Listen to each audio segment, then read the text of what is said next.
got Stuttering John back again, and we have Scott the engineer, who I've listened to when I was a kid. You're making me old, man.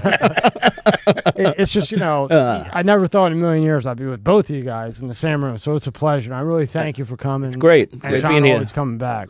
Yeah, no, I love coming here, Tommy. It's always fun hanging with you. I even stayed at his house. Oh, yeah. Hung out with his Really? kid. Yeah. You let him stay at your house with a kid around? Yeah. It went pretty well. The kid loves him. He almost ruined my dog, but I mean, No, I love your dog. I know. What'd you do to his dog? His dog, his name is Winston. Winston, Salem. Yeah, he's got a dog, fucking Winston Salem.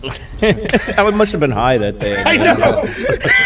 I just thought it worked well. No, I like the dog, but the dog is like Nosferatu. The dog fucking just barks at it. He's a barker. Barks at everything? Yeah, mini schnauzer. It's like he hates my guts. But then when I'm on the couch and Scott and I, watching a ball game, he comes up and then he lies right next to me. And As soon as he stands up, Well, at least he fucking likes you, right? Now, Scott, I hate to do this from the beginning. right at the start. We're gonna dig in. Dig in. I got to get the monkey out of the box. Okay. Because I heard through the grapevine. Ooh, great! I love the grapevine. About a guy named Steel, Lexington Steel, maybe. I don't Oh. know. 250 grand. I heard about him too. 13-inch Philly club. I had to go talk to the family about that. John, you want to elaborate? And then Scott can go. Artie Lang and I we never laughed so hard together in a cab for about 10 straight minutes. Because Scott was going to do it at Madison Square Garden or Staples Center. No, Giant Stadium. Giant Stadium. Oh, wow. And his head was going to be, like you're all going to see his head, and then it's going to be a black curtain. And Lexington Steel was going to give him to him in the ass. And Scott was going to get paid $250,000, right? Yeah. Even on Reddit. And Reddit. and Artie and I was just like, just imagining Scott's face was like, Scott, you could bend this here? Like, so yeah, so you got it. So now, Scott, you had to go talk to the family about this? Now, how does At some point, how does that conversation go? Just out of curiosity. He was like 6 or 7 years old. what did you say? I said, listen, we're going to do... I didn't really... I didn't explain to us. I just spoke to my wife, and she's like, what? Well, it's money. I mean, who wouldn't want 250 grand? I mean, we were broke at the point. So, but from the very beginning, I was kind of just like playing along. I know the show, the way it works.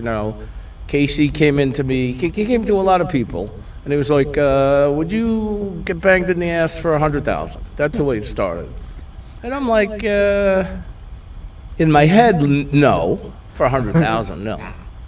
But let's go along. Let's see where this goes. Let's negotiate. Yeah, Every guy has a price.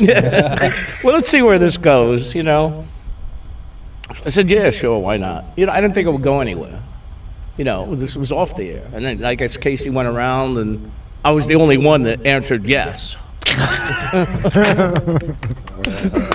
So, Scott, let me just say, you know what I said when he asked me? No fucking way. What, you got your mind? Would you have done it for $1 million? No. 10 million. All right, let's. all right. Let's hold on.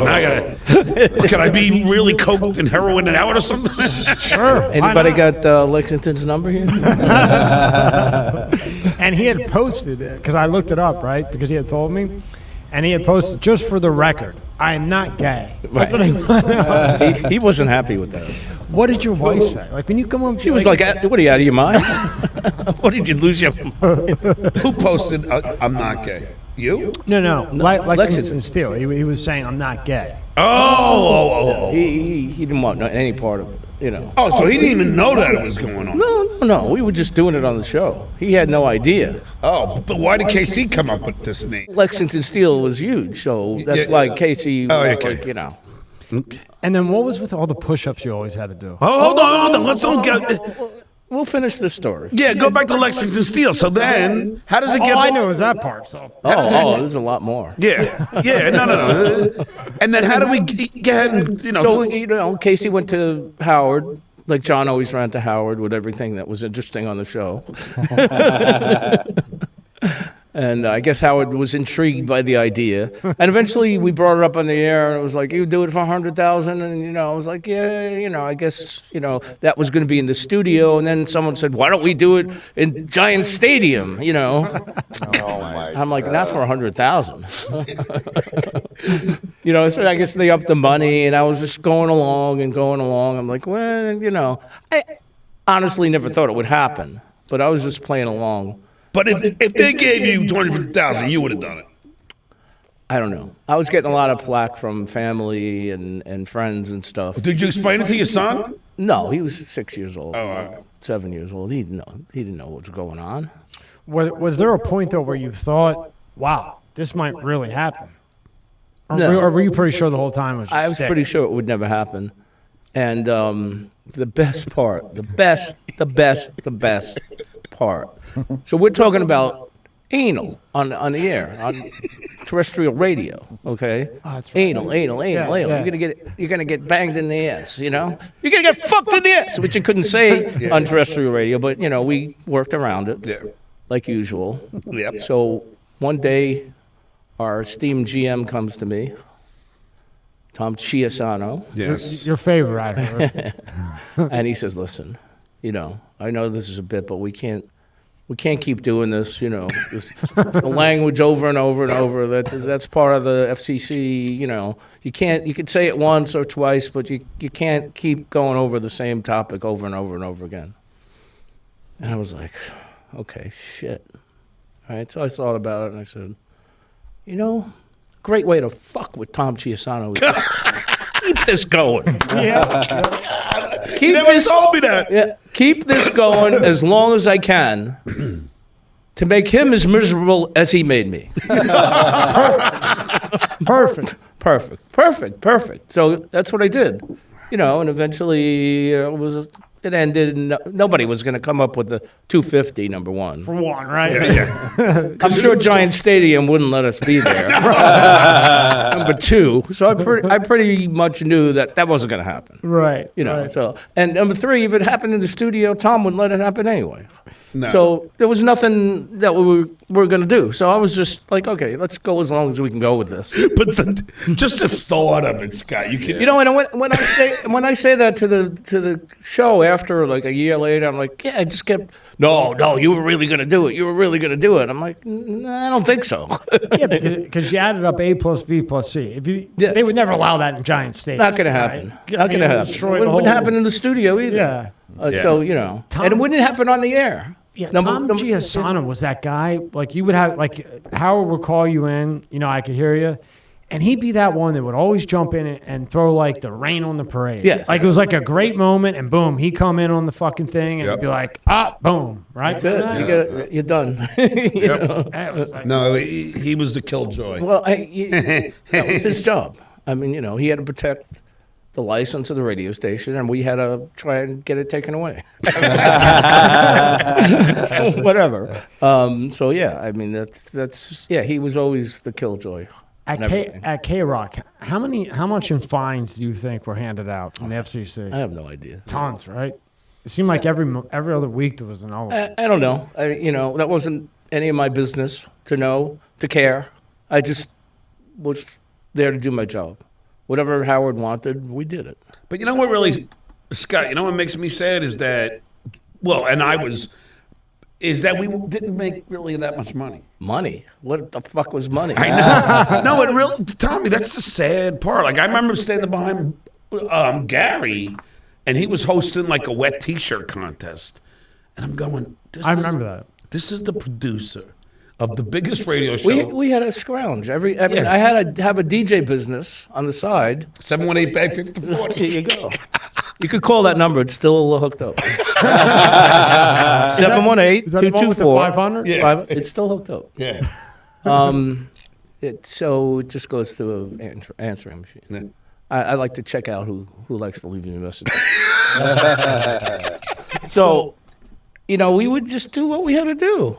I mean, that's it. I mean, Yeah, and but the money. So I'll tell you what. Let's see, 2005, when the last year of K-Rock, show's been successful for 20 years, making huge amounts of money. I've been there 20 years, making money. We're doing, tremendous. Howard just signs a deal, whatever he signed it for. What do you think I was making a year? 2005. It's only 17 years ago. I'm afraid to even take a wild guess based. Is Leo Brancato back in? You have a new movie out, Made in Mexico. Thank you for coming back in again. Appreciate it. Thank you for having me, bro. I always have a great time when I'm here with you guys. Thank you. So how did the movie Made in Mexico come about? Mario Lopez, he directed it or produced it? Yeah, he was a producer on that. It was late 2018 when my documentary, Wasted Talent, was going to come out. I went out to LA to do some press. I was on Extra. And Mario Lopez was, he was on, I think he's now on Access Hollywood, but back then he was on Extra. I can't get him out of my head from any hotel room. He's in any hotel you go to, he's on. Right, because one of the other producers on this film owns that channel, Wiser. Like the hotel channel type yes, thing? he did, and that's why the film came out there first. Because it wouldn't make sense, because let them make their money on that, because... He's already known. Right, well, not even that, but let him, that's his channel.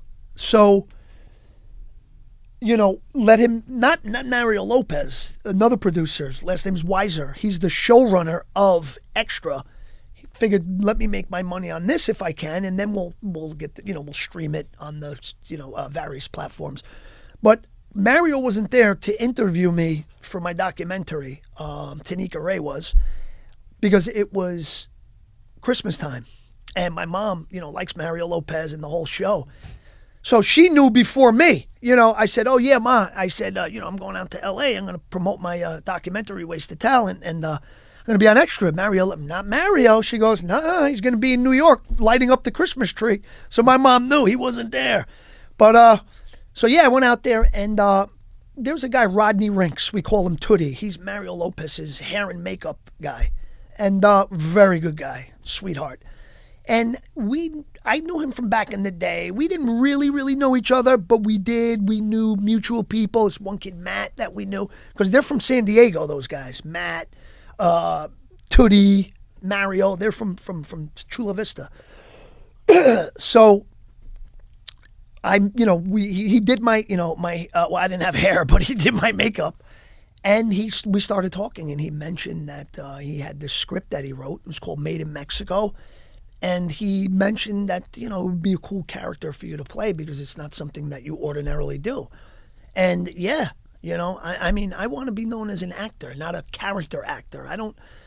Listen, it's not that I don't appreciate the work. I love to work, but it's just like, even as a kid, and maybe this is why I gravitated to drugs and alcohol, I used to get bored with things really easily.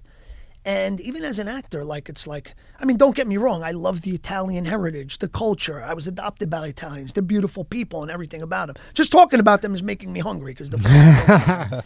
But at the same time, it's like, as an artist, as an actor, you don't want to be stuck in the same role. And we talked about that last time. Yeah, you don't want to just be the Bronx Tale guy. Yeah, and, like playing a New York Italian, a wise, it's like you show up on these sets and it's like the same wardrobe you wore in the last one because it's the same type of character. And it's like, and who would you say that, out of all the actors you could think of, who would you say that was looked at as like gangster movie, New York thing, but was able to make that switch? Like really, really a nice switch turn off. Can you think of one, Rob? Like gangster to... Yeah, like De Niro, Pacino. Yeah, those guys are the ultimate. Those two, because they started their career playing those type of characters, and then they went on to be Hollywood household names like movie stars. Yeah, I'm just trying to think of somebody else besides those two big names that made that big cross. Because De Niro really did, because he's doing family movies now. Yeah, oh yeah, oh, of course. No, De Niro's taking it to another level. He's taking it to I got to be honest with you. I like him. Like, like he's awesome in those gangster movies, but all this other new stuff that he's been like, I liked him in The Joker. I liked him as that sleazy talk show host. That was a strong performance. I liked, what was the movie with him when he was like the dad? Oh, I know. Silver Linings good. Playbook. I thought it was good. Awesome. Yeah. I thought it was really He got good. nominated Bradley for. Cooper, Yeah, that was he was got the mental illness. That movie was awesome. That was no. He got nominated for an Academy Award for that. As he should. That was directed by that's a hell of a David switch. O. Russell directed that, and he was compared. He's like they mentioned him being a modern day Scorsese. He's awesome. There was one reaction, and I always. Do you remember in the beginning, the mother takes him out of that place he was staying with Chris Tucker in the car, and De Niro's Paul Herman, rest in peace. I know when I saw Chris Tucker, I'm like, where the fuck He is was Chris good Tucker, too. man? Yeah, no, but he fit that. He's coming back. But Paul Herman, De Niro's friend in the movie, he just died. He was in Goodfellas, and he just died. He was loved by so many people after he died. I didn't know how many I loved this guy was, but nobody had never a bad word to say about this guy. I always liked him and everything he did. So, De Niro was like about the bad juju. He's very superstitious. He was a diehard Eagles fan.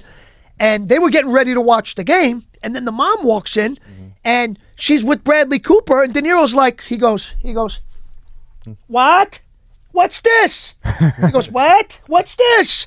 His reaction was so perfect, because like knowing as an actor, I know they wanted to get that reaction. They may have just did just that piece just for the reaction, okay? And when he did it, right? Because like you gotta understand, like.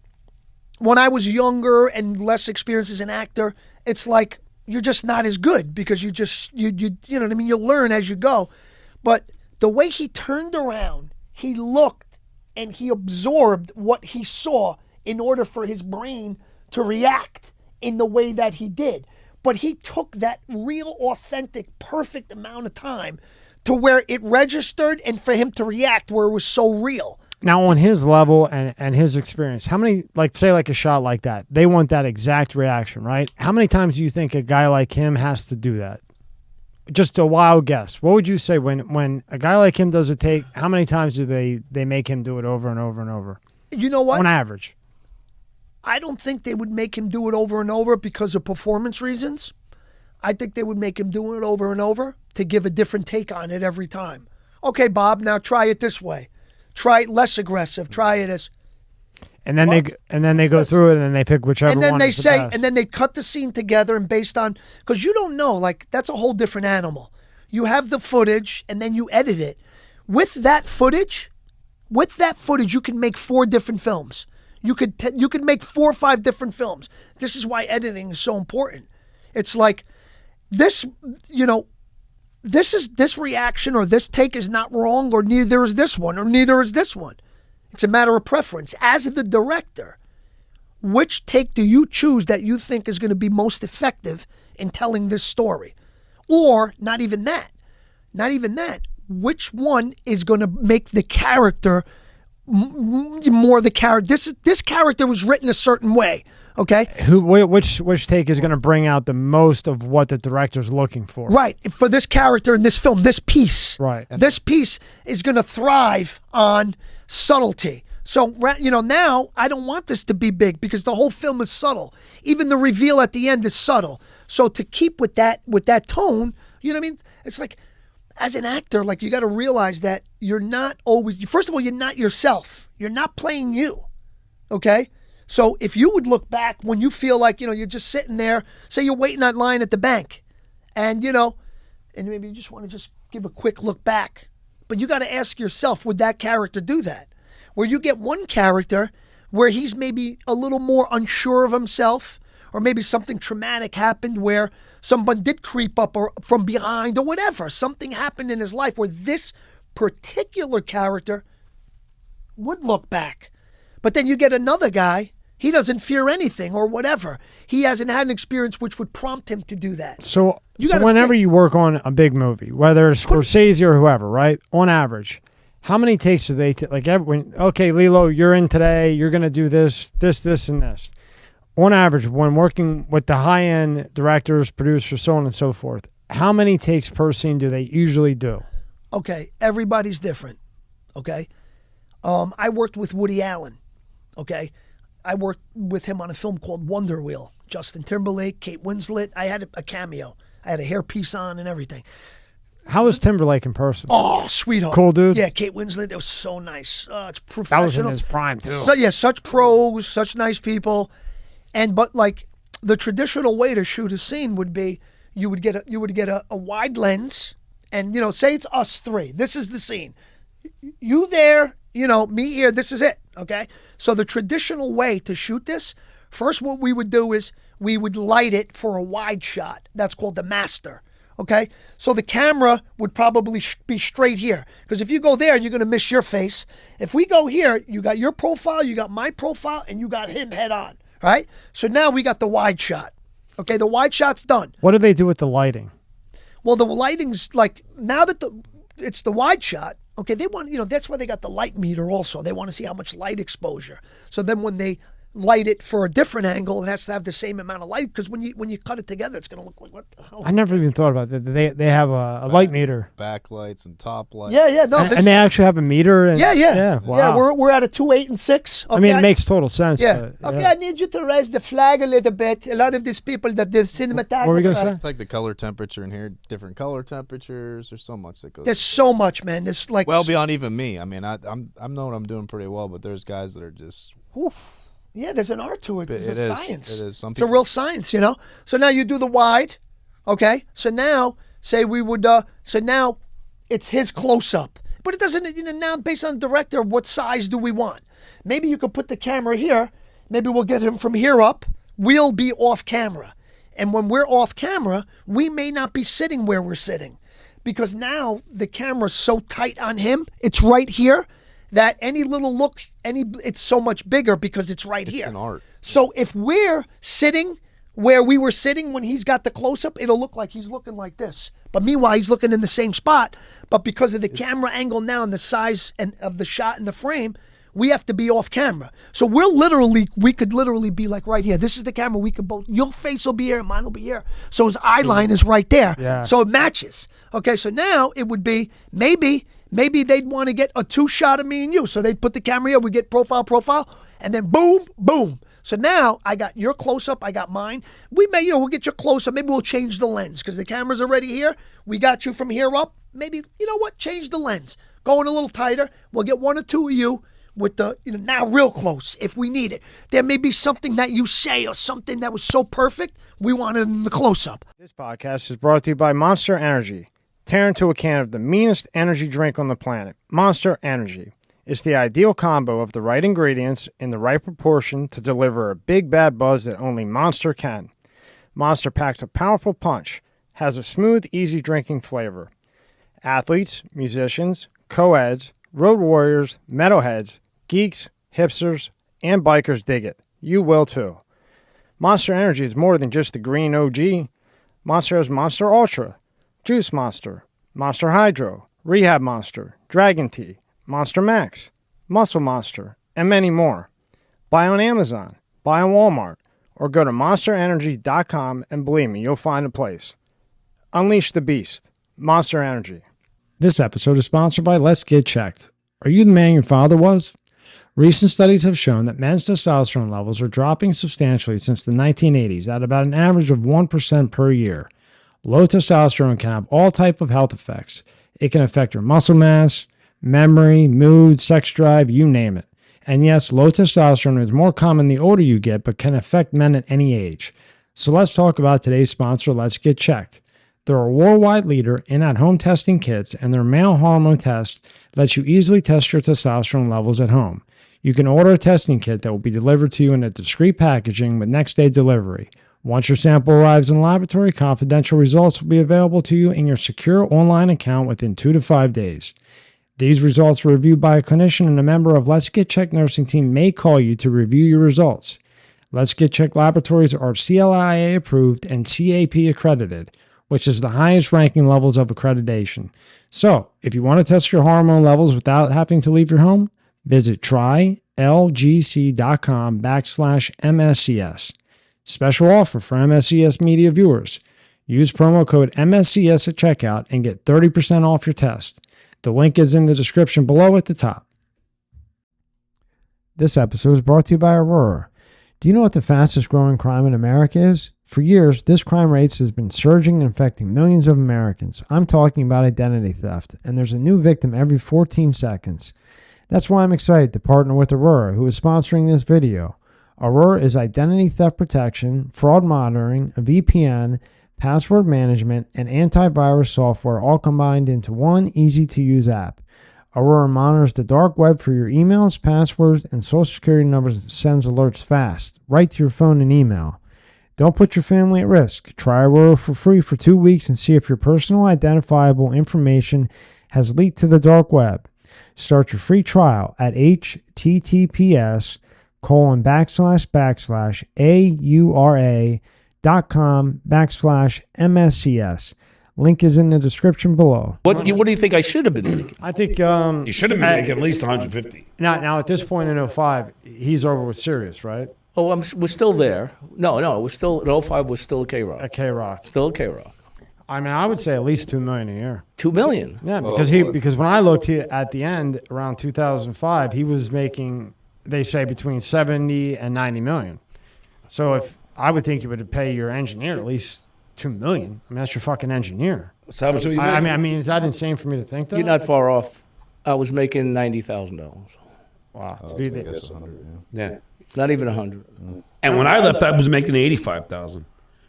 And a year before, I mean, could you imagine that? we were making nothing. Yeah. And that's living in New York too. Yeah. Yes. So yeah. Yes. With children. Yeah. That's why I had to have a job on the side. You know, we had to do appearances. We had to do. Everybody had to work because we were not making any money that we should have been making. And he crapped on us for doing those things. At least he Yeah, did to he me. crapped on it. You know, why were you, don't use my name. I don't want to. Fucking dude, we're trying to fucking live here, man. If you're not going to pay us, just let us do gigs. K-Rock was paying us, and Tom wouldn't give us any money.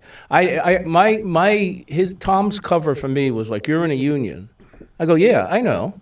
The union has a minimum salary. It doesn't say that I can't make more than I can make. The top is unlimited." Right. You The know? union just protects you from not being on the street with Raymond Noodle, right? That's right. So I'm like, yeah, but the union doesn't say I can't make $300,000 a year or $400,000. It says I have to have a floor, not a ceiling. I mean, at least after. I mean, Rob, you've been in this type of. What do you think, Scott, as the engineer of the Howard Stern show, when he's making 70 to 90 million? What would you think he would be getting paid? I would think 1.5 to 2 somewhere. At minimum, at least. I mean, again, I don't. Can I just point out something here? Because these are two of the real Howard Stern books, right? That's Private Parts, and that's Miss America. Okay. Notice something. We were the original 8. Okay. So really, we should all have been making $1 million a fucking year, but no. The only ones were Howard and Robin. You know how much we got for those books? How much? Nothing. Wow. No percentage, no nothing. Zero. Wow. Zero. See, and Scott, I had said to him, But you got paid for the movie. Yeah, you know how much? I wasn't even in the movie. Minimum. You were only at the end. I got $400. you got $400 for private $400? parts? In fact, when it was in the post too, because I went to Bo Brummel to get a suit for the premiere, and Fucking suits more than you got paid. Yeah, right. that's exactly what I said. As I left, the suit was $800. So you're negative 400. So as I'm leaving, I said, "Well, this is costing me fucking double what I'm getting paid to do the movie." And the freaking Bo Brummel called the post, and it was in. Stuttering John says the suit cost more than he got paid. It was true. And see, I had said to John, well, either the first or second time you come in, I said, okay, you were making shit money, but you were on Howard Stern. Right. I mean, that alone, give me $20,000 to be on Howard Stern, and I'll take that and run with it. But then John had pointed out it wasn't like that, because when, like John, you had said before, when you went to do gigs, based off the Howard Stern, you weren't allowed to use Howard's name to get your gig. So in the beginning we were. I mean, I engineered. I mean, my DJ company was Scott from the Howard Stern show. Yeah, but in Rocket Entertainment. Don't you remember when he fucking went off on me and Gary and everything because it said the comedians from Howard Stern or whatever, or Yeah, there was one point. And he fucking beat me up. Remember when he beat me up about wings and he wouldn't read the fucking. I don't remember that. Oh God. Wings? Oh, this is just typical Howard. I couldn't believe it. It's kind of. I mean, it's kind of sick in a way. Just let me tell you this. Yeah, Scott, I'll tell you this story. I didn't know you didn't know this. No, I don't know. So, Wings, it was a show on NBC with Steven Weber and Crystal Bernard. Yeah, long time. Yeah, I remember. Okay, yeah. And I auditioned, like for this role, and I got it. And the producers told me, your audition was the only one that had us laughing out of all the people that sent in auditions. So they cast me to do it. And it was $5,000, I think, for that week of shooting. And, when Howard was like, well, they're only getting you because they wanted me first, because they asked me to be on the show a while ago. All right, who cares? I don't care. Just please let me just do this. Because you always had to ask him permission. Always. It's like, And then, and then I did the show, and NBC bought ads. Howard would do live reads, bought ads for that week. And when Howard got to the NBC ad for Wings, he said, I'm not doing this. Fred, go to commercial.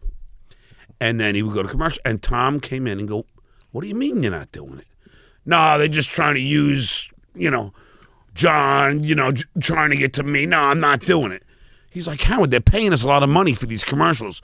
I'm not doing it. And he refused to do any of the Wings live reads. And I didn't know that. Yeah, and you know what killed me? 6 months later, because I really did well. I did a good job. And even Steven Weber and, Amy Asbeth, John Ritters, his widow now, was like, John, you're really good at this. I don't know why you don't do this as a career. I'm like, yeah, I'd love to. Because I always want, I'm a fucking, NYU graduate. I mean, it's, I like to entertain. 6 months after, Howard watched the Wings episode. And I'm in the studio up there, and he goes, hey, John, I saw your Wings episode. Great job. You did a great job. And I'm just like, you prick. You fucking prick. You wouldn't even do a fucking ad that they were paying you for. Meanwhile, Robin can do the Prince of Bel-Air. Well, she's Robin. Yeah. Oh, that's fine, Did she did the Prince of Bel-Air? Mm-hmm. Yeah. Do you remember that, Rob? No, I don't remember. Wow. Shit, I didn't know that. Will Smith, I don't think slapped her. No. I don't think he hit her. Well, I don't think his girl was free for all. No. She could bang anybody she wanted. What do you think about that, Scott? About Will going? At first, I really thought I thought it was for ratings, Right? Because as soon as he did it, the ratings went through the roof. But then, after the initial slap or whatever the hell it was, I'm like, now would he really risk that reputation for that if it wasn't real? I mean, he'll never be looked at the same. Rigged. Yeah, no, I believe that. That now. wasn't rigged, but I if I was in that situation, I'd probably would have just been maybe steaming or something, or I didn't think it was that insulting, but I would have, after the show, I would have said something to him. But and then it's crazy. Can't do that. And then when they didn't kick him out, it almost set like a standard, like this is okay. And Right. then 2 weeks later, you see somebody run up on Chappelle. Right. Yep. I mean, and there was 10 seconds before security even moved. Yep. And when, I read a lot about it, the security was so interested in the show that they weren't paying attention. And then the ones in the front with like the yellow stuff, the yellow jackets, they're not trained for something like that. And that guy he literally got up on stage and tackled him before anything happened. Yeah. He had a knife too. Oh, yeah, and he had a fucking... Yeah. I know. Yeah. I mean, that could have went real bad. In your opinion, Scott, how is that going to affect comedy in the future? Do you think these guys will stay the same, or do you think they're going to be hesitant when they're writing their material and so on? Nah, I don't think it'll be a big deal. I really don't. Comedians are, comedians are the funniest guys because they don't have a sense of humor with themselves. Like, if you insult a comedian, he's like, oh, shocked, you know. Yeah. Jackie was the biggest thing. Yeah. Jackie was like a comedian. He's funny. But if you said something about Jackie, he's like, that's not funny. He stopped talking to Grillo, you know. I didn't know that. Yeah, he stopped talking to me and Grillo. Oh, okay. But Scott, I guess I didn't tell you this. It's for the one simple reason. I guess Jackie had a seizure or a stroke. I didn't know that. Okay, so his director of his documentary. See how much I don't know? I just keep out of everything. Yeah. No, but It's probably the best, he right? tells me Jackie had a stroke or a seizure. Grillo comes on my show and tells me. Now, Scott and I will both probably say this, that we love Jackie. Yeah, I love Jackie. Yeah, I do too. And I was concerned. I'm like, fuck, man, Jackie had a stroke, you know? And then Jackie hears from these fucking chirping birds, you know, the trolls, that Grill and I were goofing on him. And Jackie texts, you know, and Steve texts him, Jack, how you doing? He goes, lose my number. I heard you goofing on me. Fuck you. Don't ever call me again. And we're talking about Jackie the jokester? Yeah, that's what Scott's trying to say. Yeah, that's what I'm trying to say. Comedians Yeah. don't have a sense of humor about themselves, usually. Right. You know. I normally did. Me too. I'm not a comedian, but, you know, I tried to be. It never worked out. Oh, what, on the block party? No, well, the block party. Yeah. No. It wasn't. It was with Artie. Oh. He took me on a gig to Cleveland. Oh, really? Yeah, and put me on first Oh, and how'd you do? or second. Oh, it was brutal. He kills when he's on. Artie kills when he's I know, on. but How's they how's didn't he even going? like Artie. Oh, Cleveland's a tough crowd. It was 3,000 people in this Yeah. room, and I'm just like fucking drunk as a skunk. I'm trying to read these lines, or remember what I wrote. Yeah. It was terrible. I had asked David Lucas the same thing. He tours with Schwab, a bunch of them. He fired his manager because his manager was just holding him back all the way. Mm-hmm. And he's opening up for Rogan a bunch of times. And I said, hey, is this going to change anything? And he's a big guy. And he goes, no. He goes, Rock, me, myself, right, Rob? Chappelle, we're waiting for them to come up. And David is like this big. And he's like, I'm just waiting. I want them to come up, and I'm going to lay them the fuck out. And, you know, once somebody does that and lays some motherfucker it'll out, be or over. the security handles it, like, viciously, then that's done. Well, I'll tell you this. When I saw the punch, I mean the slap, you know, by Will Smith, like I was tweeting because I'm a big movie fan. Look at Scott. He's like, Yeah, this is how we always is. But you know, like I'm like, did that just happen? Because I couldn't believe it. And even Jay Leno said, all right, let's say this slap was just like a crazed moment, but then to go off that, keep my wife's name out your fucking mouth. yeah. He goes, what? Keep my wife's name out your fucking mouth. It's like, dude, you got a problem. It's like, is this Will Smith from Fresh Prince? I mean, the It's guy like, is. I don't even want to watch, and I wanted to watch that movie. Now I don't even want to. I won't. No, I won't. It's I just won't. because fuck you, man. That's how I feel. First Fuck of all, him. Chris Rock is one of the best comics ever. Yes. But I've met Chris. He's a fucking wonderful, sweet man. And that was fucking Will Smith is what, a foot taller than him, and you know. Yeah. I mean, fuck you, Will. I mean, your wife's banging other guys. We get it. I mean, don't take it out on fucking Chris Rock. You're the one who's impress- staying in that shit, right? And he laughed. No, you know, it wasn't even about the banging and shit. It was just about the hair loss. I never even heard of alopecia. You think that Chris Rock knew about alopecia? Probably not, but I think, but they were laughing, and then it was like she bumped him, and then he just like She gave him the stink eye. Yeah. And then he goes, oh, I got to do, you know what I mean? Like that dumb male fucking egotistic hypermasculinity bullshit. Let me go stick up for my wife, you know. But don't you think the award show should have at least, now after he does that, then they give him the the award of the year? And he gets a standing ovation. Something's. Am I like in a different world, or is there something wrong with that? No, you're right. I mean, it's crazy, you know. And then that led to the Chappelle situation. Yeah. You know, I mean, and one after another. It's just, and it's going to continue that way until somebody gets leveled. Yeah, in my opinion. Right? I went to see John's show. It's a comedy show. There weren't enough people to attack him. I knew you were gonna, I knew you were going to. I'm just kidding. Hey, if I could only say. Kill it on that one. No, here's the thing, Tommy. I'm not deleting those 50 comments for you on that one. No, it's okay because this is in Lake Park, right? I didn't even heard of the. This is we're it's like in the middle of nowhere, around here somewhere. And let me just give you 22, 23 people. No, it was 12 people, and Scott being one and his friend being two.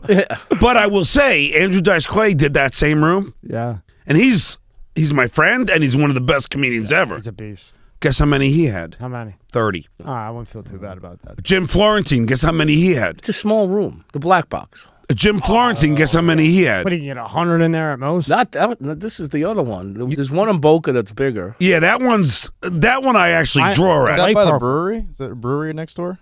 Yeah, that's the Boca Black Box. This is in Lake Park. He's talking down yeah, north. no, I think Well, Jim Florentine, 10 people. Yeah. And he's and he's a good comic too. It has nothing to do with it's just that's just that place. It's a bad location. Yeah. Who's your favorite comic, Scott? Oh my God. Like if you had to pick two. He was there in the days of Kinnison. I know it's fine. Kinnison, wow, come on. Kinnison, I used to hang out with Kinnison. Kinnison. Kinnison was great, but because I'm going way back. George Carlin was the best. Eddie Murphy in his prime. Eddie Murphy. Bernie Mac. Yeah. Oh, Bernie Mac. Bernie Mac. He was funny. Monster.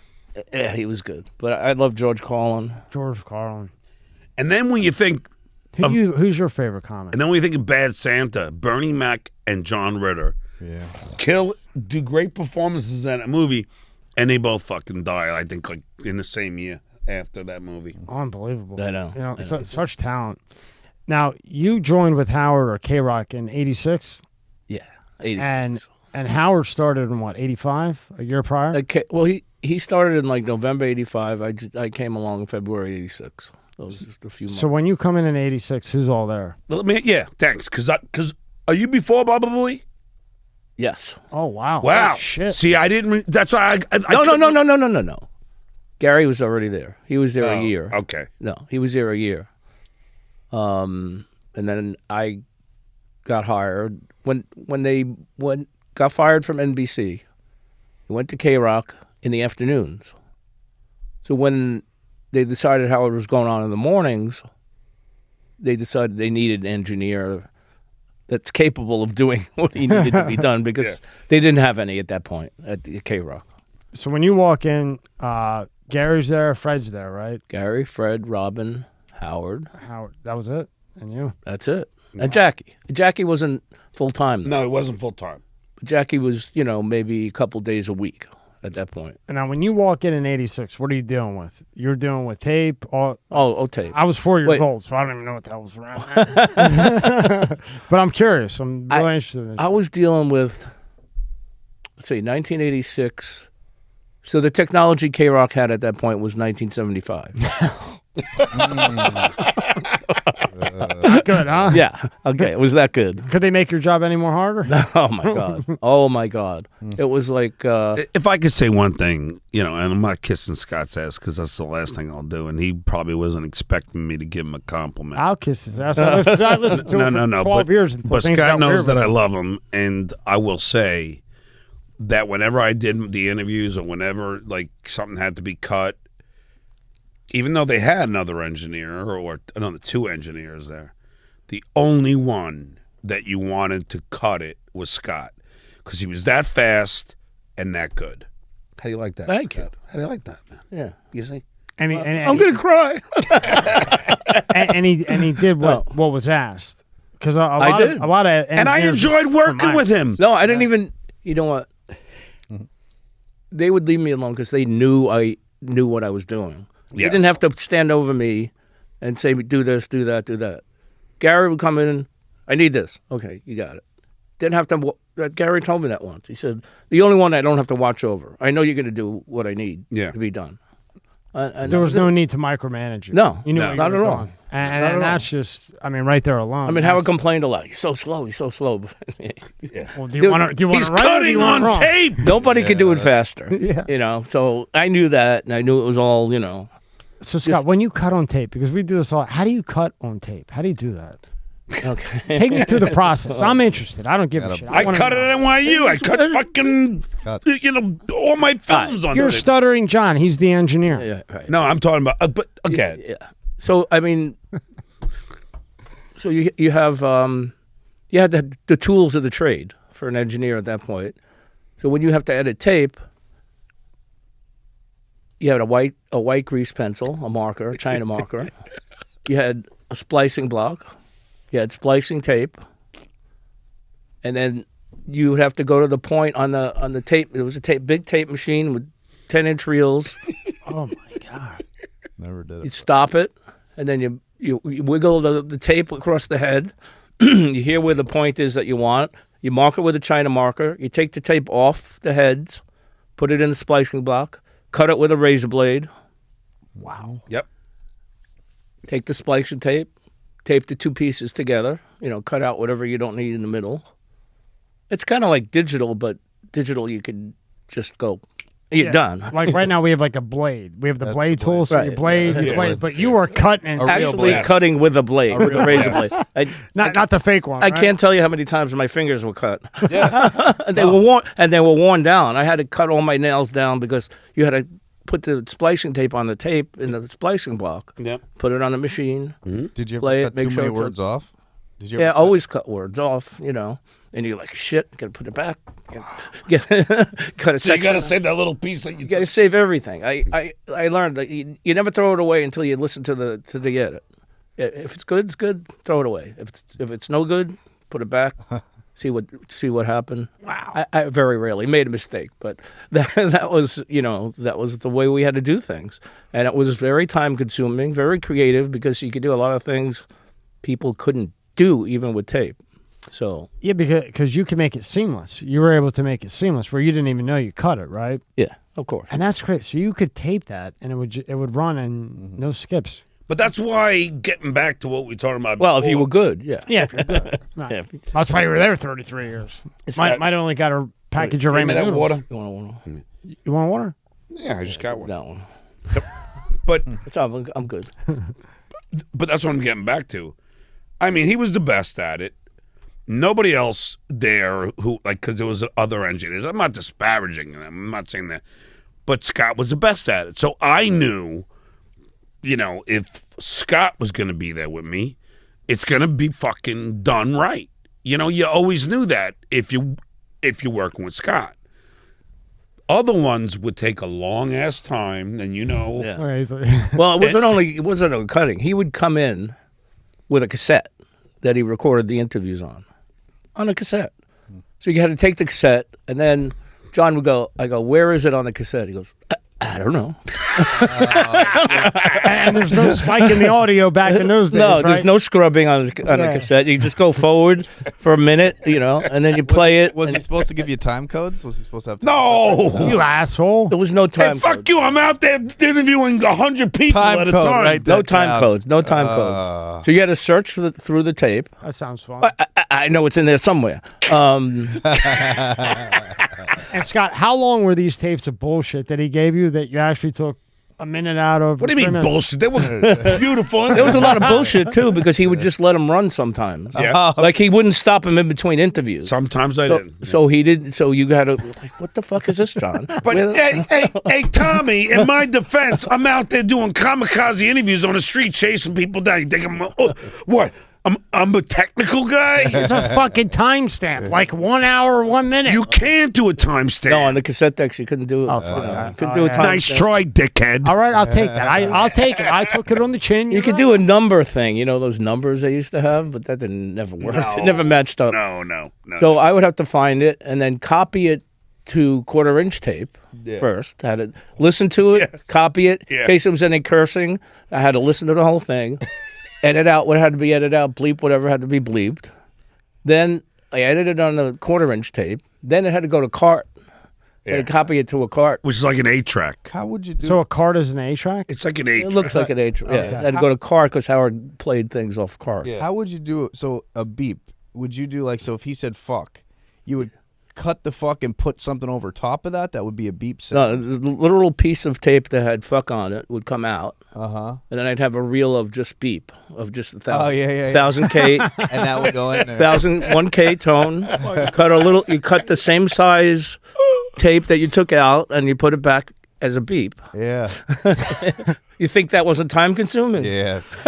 Rob, because can you picture what he did in No, his head? because it was probably fuck. Oh my God. It's like son of a bitch.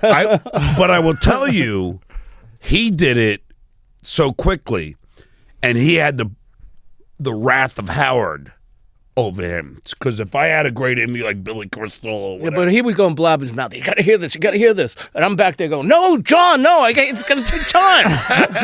And the minute he said it to Howard, and Howard was like, where is it? Where is it? Yeah. and these poor fucking guys.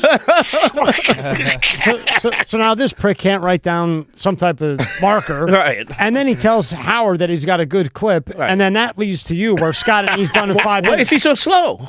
Scotty, we need it John now. would go, I gave it to him I gave it to him. 10 minutes ago. You rat motherfucker, John. Not a rat. Trying to get the guy whacked. No, I was. Look, as Scott knows, like, as your fucking head was in your pillow, I was out there doing No, that I know. shit. I know. He would be We're joking. yeah, I mean, we all worked our asses off, believe me. Yeah. Everyone on that show worked their ass off. I don't know about Gary. Whatever.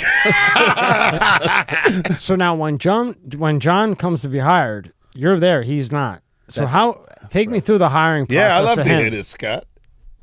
Well, all I remember from that day. Yeah. I mean, I know it was like 40 years How ago. dare you, 40? What am I, fucking 85 now? It's like 35. 35. Shit, I'm 5 off. Damn. It was 87, right? Yeah. 88. 88. Okay. So how did that hiring process go for him? So the thing I remember is Gary telling me, "Oh, we're going to interview a new intern, possibly," but I hear he stutters.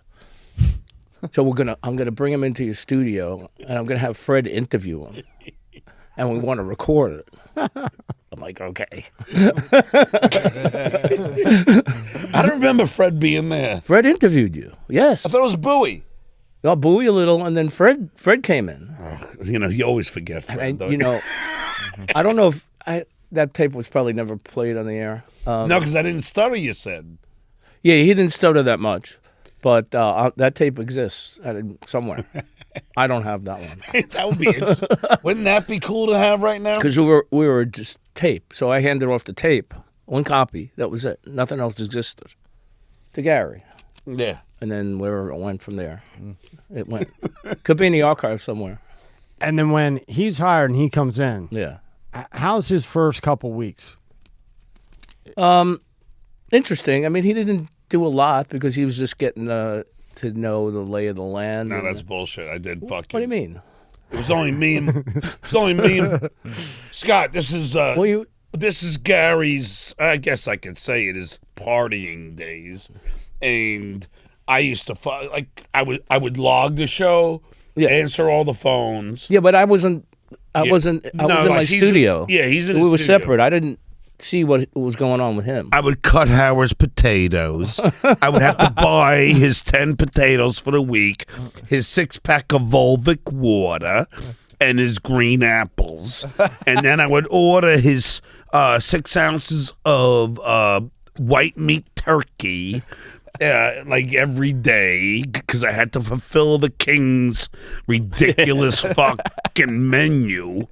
And I cooked his fucking potatoes. I would have to scar cut them and do it right and put it in the microwave. And I'd have to have the time in. If I missed the time and I forgot or something, and Howard's potatoes weren't ready, he would rip me in a fucking ass. Did you ever see that happen?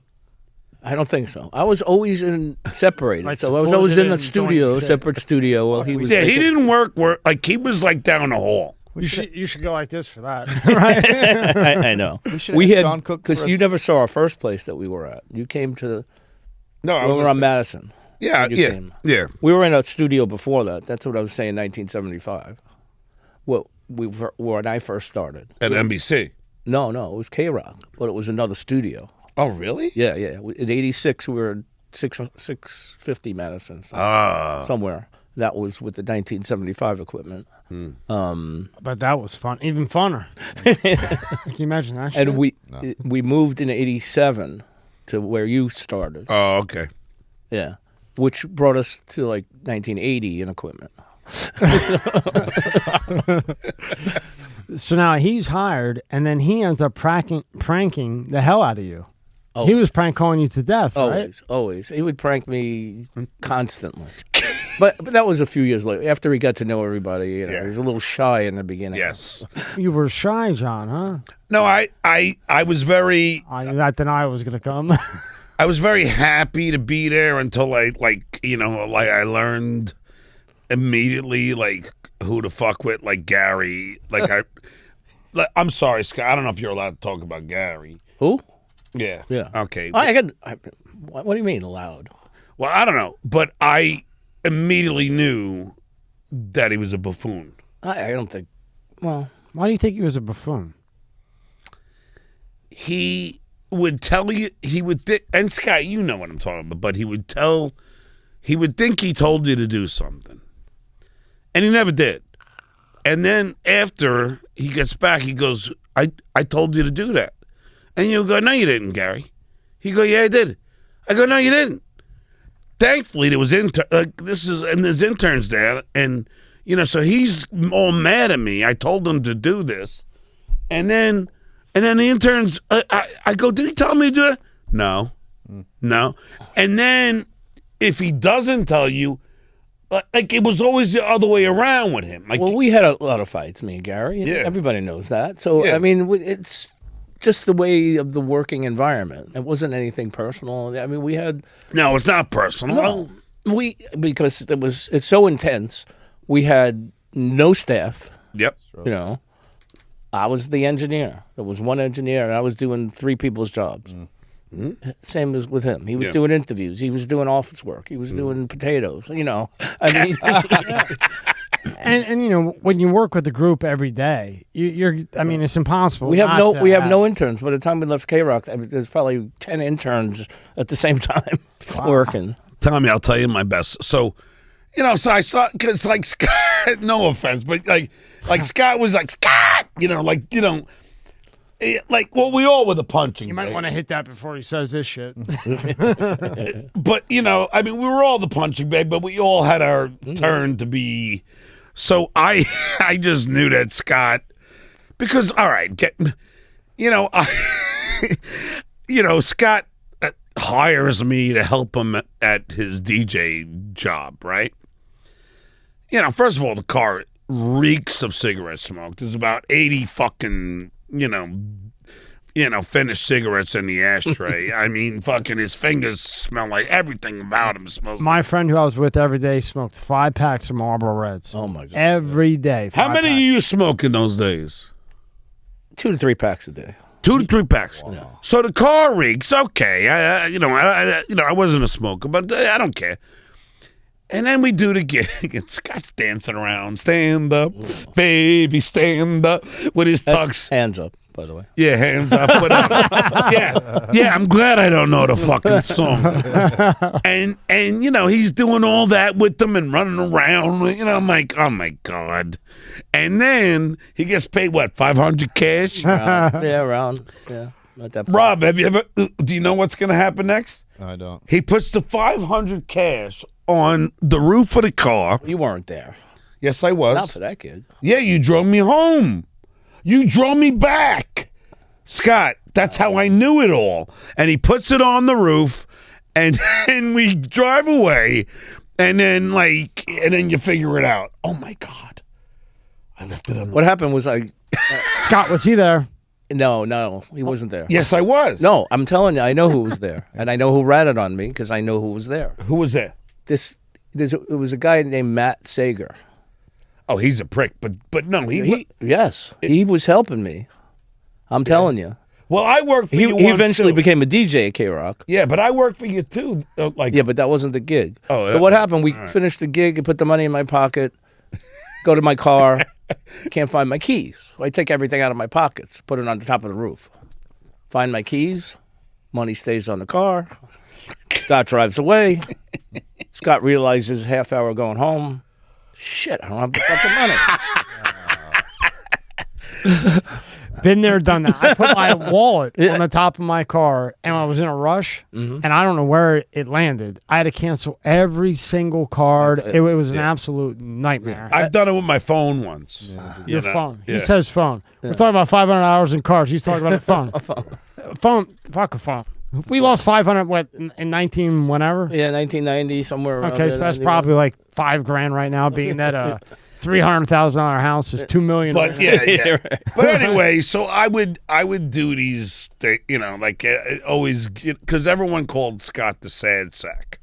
Everything everything happens to Scott. So this is my favorite one because when I was a kid, remember the old phones that used to have the two pegs that you put the phone down on the pegs? Like a car phone? Like when home phone. House phone. Oh, yeah. House phone. You know what I'm saying? Yeah. They had the two. They would have. It was a tabletop desk phone with a dial. Yeah, like the rotary. Yeah, the rotary. Yeah, or even the buttons, but they always had those two things. Yeah, I was alive then.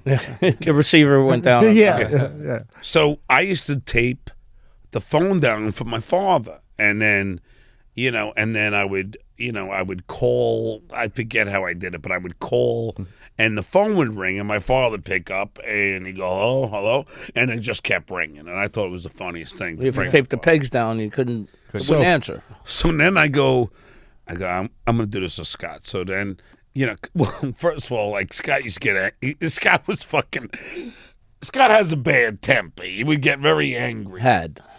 Yes, he's much more mellow now. Yeah. Seems very calm to me. No, I know. Yeah. I know. But I just remember listening and he'd be like, Scott, get in, and then he'd give you a couple seconds. Scott, just bitching him out, and blah, blah, blah, blah, blah. And you're like, I'm doing it. I'm fucking doing it. What do you want me to do? All right, get out of here. And then he would get Baba Booey back on. But anyway, so Scott was out of the studio, and I taped his pegs down, and I said, Jackie and Billy, I said, all right, come down with me in like about a minute to Scott's studio. And then I told the intern, in 2 minutes, call Scott's fucking, his landline phone, whatever, that desk phone. So me, Jackie and Billy are just waiting. And the phone rings. Scott's go, hello? Ring. Hello? Ring. Hello? And he sees me fucking laugh, and he picks up the whole fucking phone and throws it at me. Fuck you fucking asshole! And it was just so fun to fuck with Scott. John, give me. And we weren't even on TV at that point. No TV, nothing. No TV. Just radio. It was just me being an asshole. Give me a prank that you did to him. I know you remember. You're smart. Give me a prank that you pranked him. That was it. No, I mean like a better one. Well, this one's just an old one, but I had Doug Goodstein. Doug Goodstein, I remember him. Yeah, so he's the E-show, and he's hiding in the closet. He's got the camera. I go, okay, I'm just going to, this is like the oldest one in the world. I'm going to tie, a fishing line to a $20 bill. Oh, yeah, I remember. Yeah. And I go.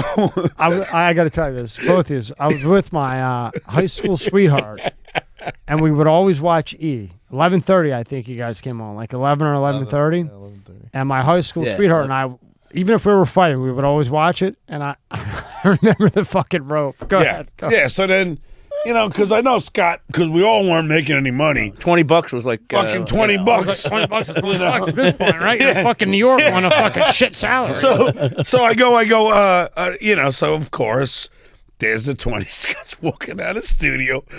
Fucking, it's like I planned it. Scott bends down, and I go, boom, I yank it, and I'm laughing. Fucking Scott's like, fuck you. And then my other favorite one, but Scott didn't, I don't know if you remember this one. Hold on, John. Was that stick? Like, did you know that they were fucking with you with the rope? Well, once the... I mean, initially, like the first time. No, you didn't know? Okay, it wasn't a setup. Okay. No, not at all. I mean, it was real. We didn't script Everything we did was real. Yes. Okay, I've had all these questions for 20 years. That's the thing I sorry. always say, Scott. Everything we did was organic. Yeah. It was all real. Nothing was written. Nothing was. No. It was all just. It was all us. Because me and my friends, when we used to watch, especially on E, we used to always wonder, is that a setup or not? But it was all a lot improv. of times No. it seemed like all real. these guys are. I got to tell you though, Howard knew where to lead us and where to take us and Yeah. what to do. So I mean, we followed his lead and just we would just go with. And he loved when I fuck with Scott, and more. And as bad as I fuck with Scott, I fuck with Baba Booey way more. Yeah. What is it way with you and Baba Booey? What is it with him? What? I don't have a problem, and I think you do. I think he does too. Yeah. No, he's just a guy that just you love to goof on. He's Booey. What do you think, Scott? I think John saw a lot of things that upset him about Gary at work, or non-work, and that's what it was. I mean, It's his. Well, I'll tell. I think I've told you this, but I'll delve into why, and I'll tell you. I don't know if you've ever heard this, Scott, but getting back to the other prank I pulled on Scott before we move on. This was my favorite one because this just came out of my head, and well, the phone thing too, but the fucking fishing line. There was another one. What was the other one? I still don't know. That's how good the prank is. Yeah, because the other one, those kaleidoscopes. Yeah, you put, and you do it. So I came up with this idea. Well, I'm gonna take a kaleidoscope. I'm gonna fucking drench it in black ink pad. Oh, I remember that. I think I'm gonna drench it in a black ink pad, and I'm gonna go, Scott, you gotta see this kaleidoscope, and hoping Scott puts to his eye, and he's Petey from the dog from Little Rascals. So I'm hoping, but Scott's fucking intern. I go, Scott, you gotta check this out. It's such a cool kaleidoscope, and your intern took it. And he did it. He had the ring around his eye. You remember that one? Yeah, but that's why I didn't. I didn't get caught on that one. No, I didn't get you on that one. Well, the push-ups were kind of goof on there. Well, first of all, you owe me for that because that was my idea with the push. Do you remember? Yeah, I know. It was 30,000 push-ups or something, right? No, it was seven. It was 17, 1,000? 18. 18 push-ups or 17? 18,000? I don't even fucking remember. But it was my 30,000. All right, here's the thing. See, here's the thing that always drove me crazy. Howard would say, I'm doing the John show in the hallway. Really, I was creating content that he didn't even know. But I'm a prick from Long Island. We all fuck with each other. So I just said, okay, I heard Scott, something about push-ups, and I said, Scott, No, we did. He had everybody do push-ups on the air. Yeah. And I can only do like one. Yeah. Yeah. I was in such bad shape at that point. So I said, Scott, what? Remember that, Rob? I said, Scott, so you think you could do... It was 17. What? I think it was 17. Yeah, that's what I thought. And I said, Scott, you think you could do 70 push-ups? No, it started like this. You think you could do 20? Yeah. I said, no, maybe 15. Yeah. And then we got to 17. We compromised. I said, maybe 17. So then I go on the air and go, Scott thinks he could do fucking 17 push-ups. And then Howard takes the bait. And then this whole fucking... And how much did you make thanks to me? I don't remember. He pleads the fifth. Yeah. But that's the thing. See, this is the thing that drives me crazy, Tommy, is people don't realize, all these things that were going on Behind. we We would be wild in the hallways. Not wild, but we would end up on the air. And that push-up bit with Kim and Ganji where he loses it.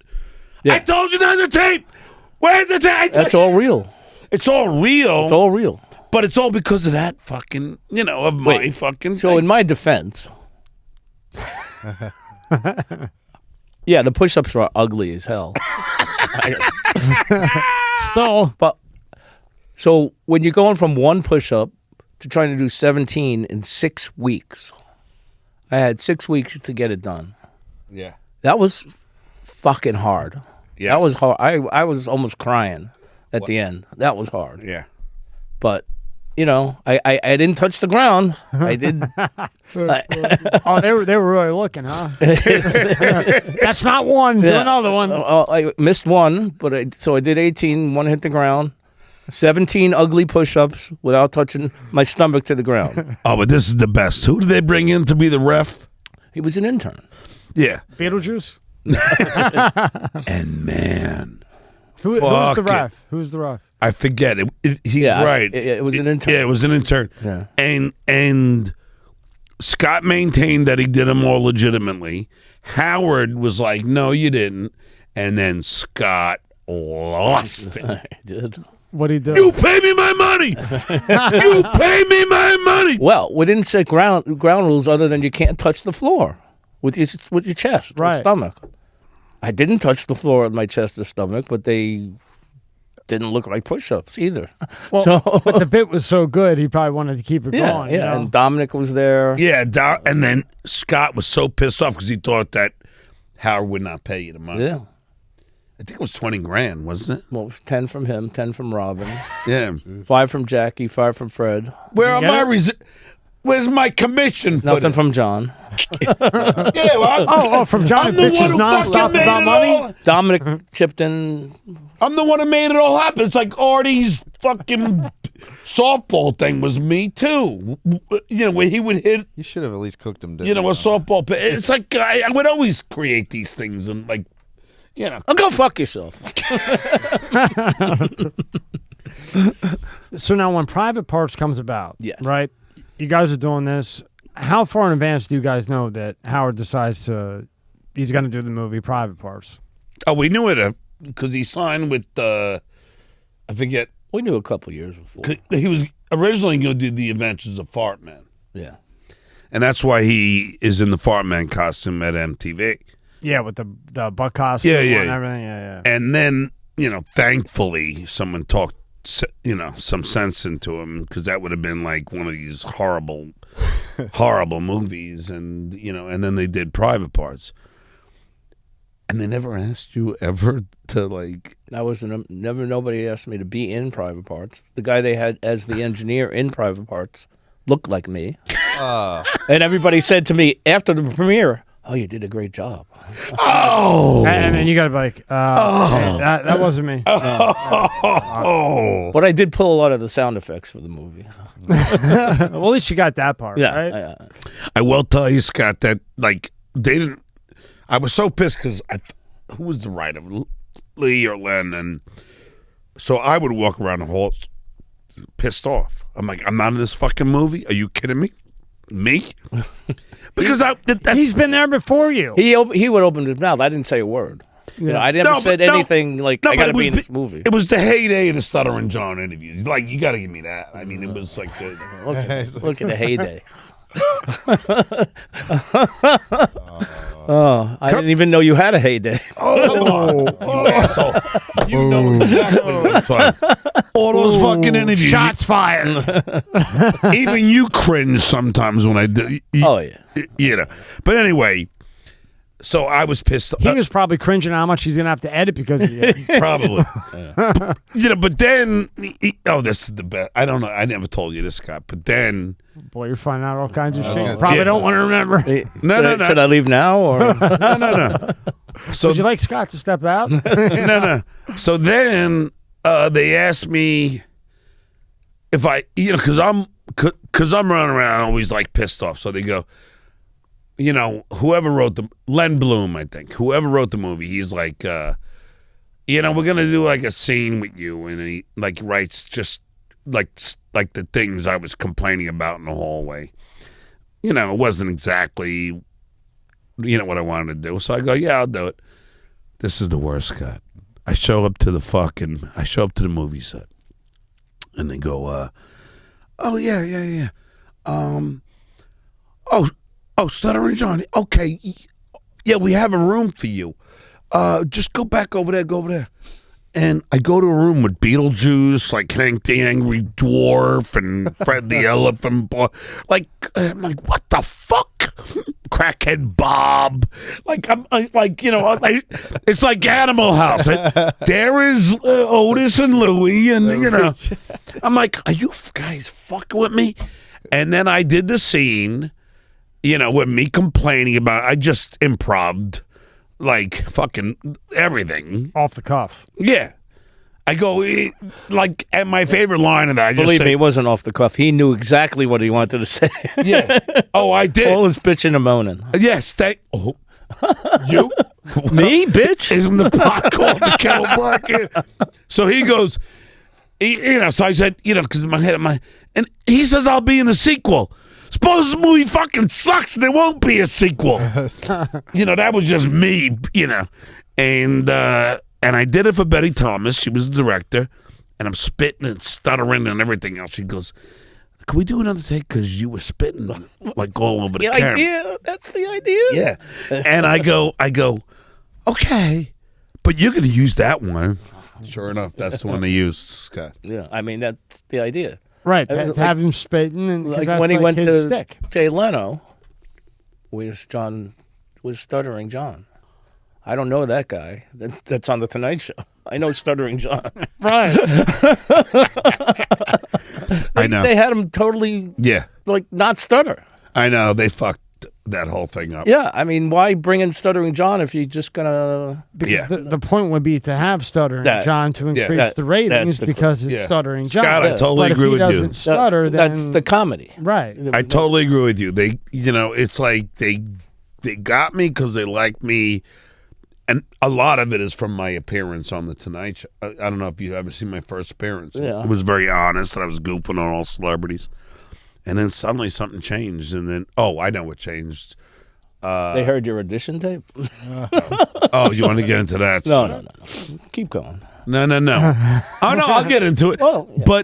But then they there's a guy at NBC who has passed away.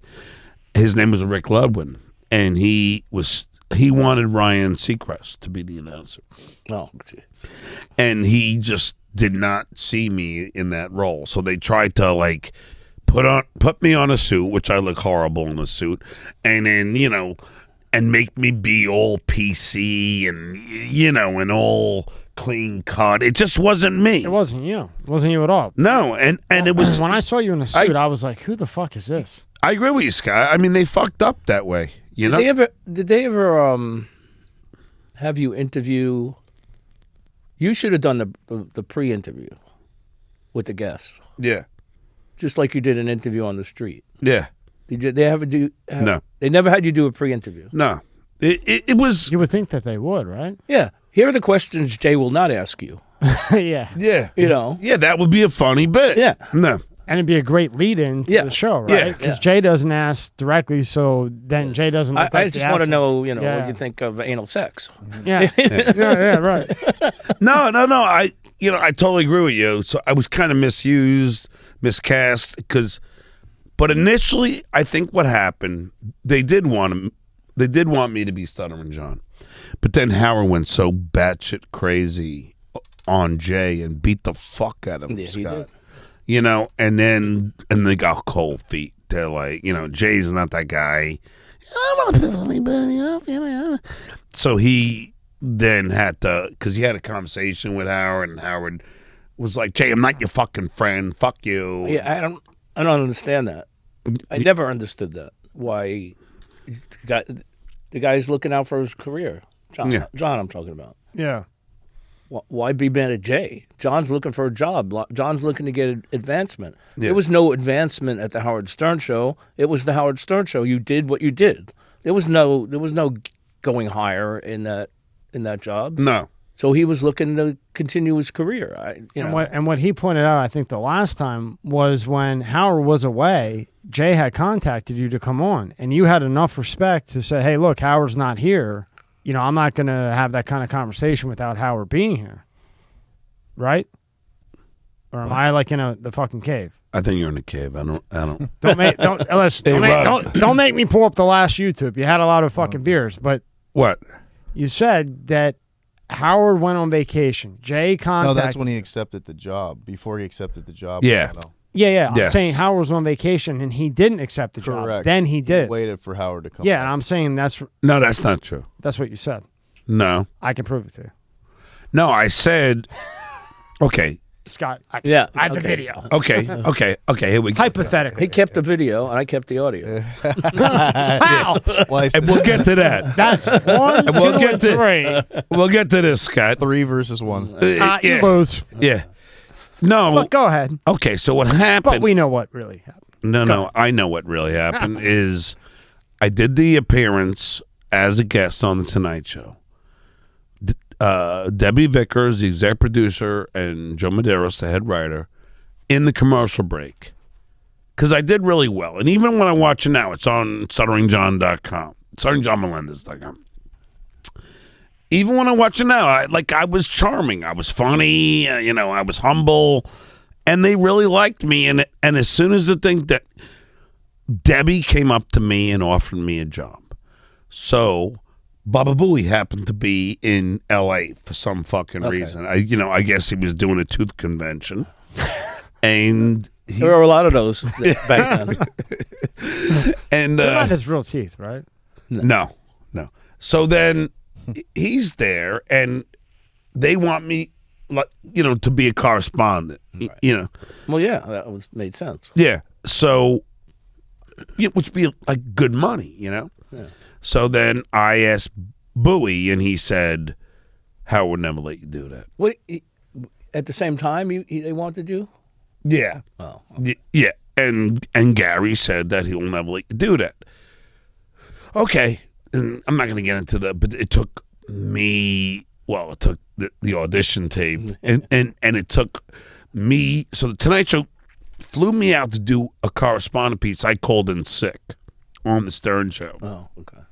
And I did a correspondence piece to show them that I could do that, and they loved that. So now I'm like, okay, I'm in. Rick Ludwin is cock blocking me for the job. He's like, no, and it took Jay to call Rick and go, this is who we want. I don't care what you think. And this is how it's going to go. And Rick acquiesced.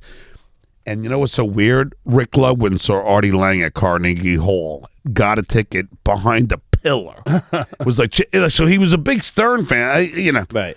But anyway, so finally the Tonight Show, after the good auditions that I did that you sent and not the shit you played on Stern, you fucking prick.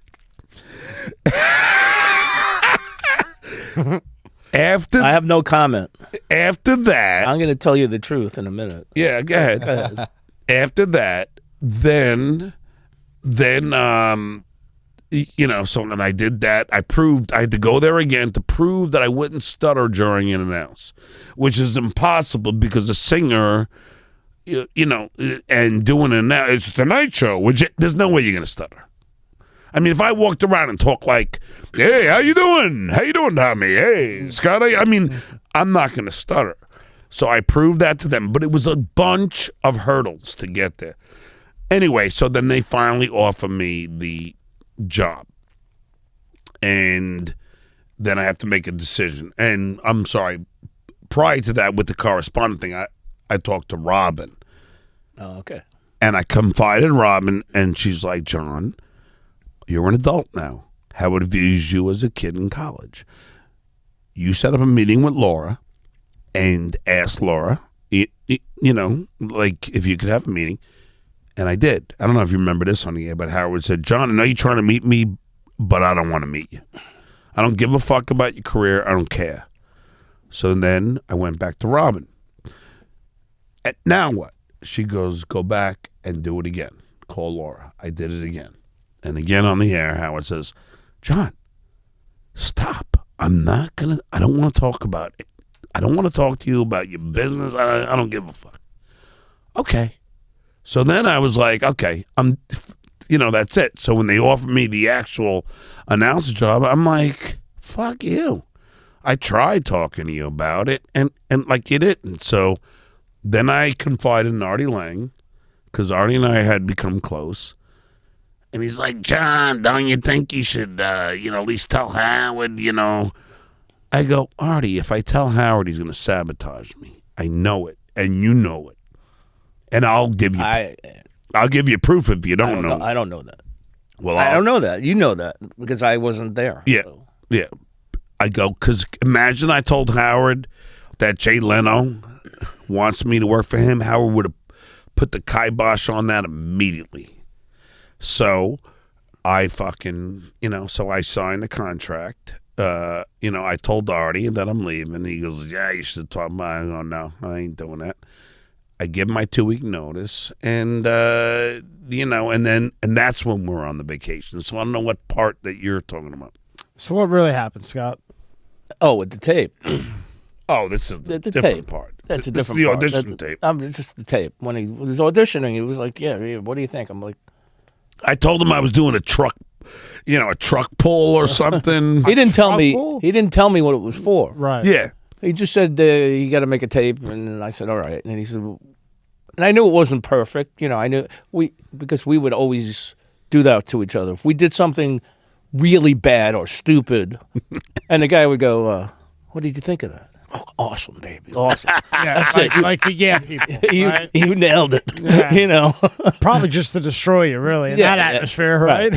So I'm like, John's doing this thing, and I knew some pronunciations were a little. He had a New York, kind of accent, and I'm like, I do? Well, I know I don't have to tell me, but you're the announcer. I wasn't going for the announcer. Yeah. New York. Coffee. Coffee. Water. So I was like, yeah, you nailed it, you nailed it, and you nailed it. And he's like, okay. But I did 10. I did some for... I don't think you did 10. Yes, I did some for Leno and some for Letterman. Because I wanted to throw your fucking investigative talents off the trail. The guy's got enough fucking headaches, John. Right, you got to give him another one? So it's early 2000s, 2004. Yeah. So we were at K-Rock, just started digital. Okay, 2004. All right. This is where he fucks me. 2004 is when you guys This did is where he digital. gets his payback for all the pranks. Just started digital. We were like, okay, all right. We just started. So he's like, yeah, just give me the copy, delete everything else, blah, blah, blah. I said, don't worry, I'll take care of it. He came over to my workstation, and he's like, let me see you delete. Because I didn't trust him. Because I made a CD for him, and he said, let me see you delete that file. I'm like, all right, come right over here. I said, this is the file. Here's the delete. It says, you sure you want to delete? I said, yes. Delete. Gone. Poof. I go, John, gone. Poof. Prick. He didn't realize, because digital was new, Yeah. the copy and paste function.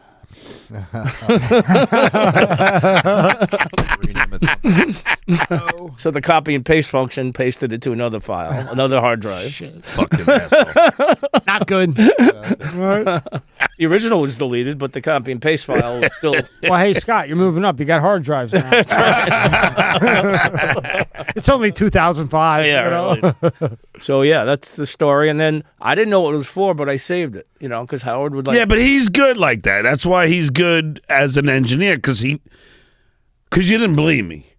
You knew something was up. Yeah, I figured. Well, Howard, from the beginning was like, you record everything, you keep everything.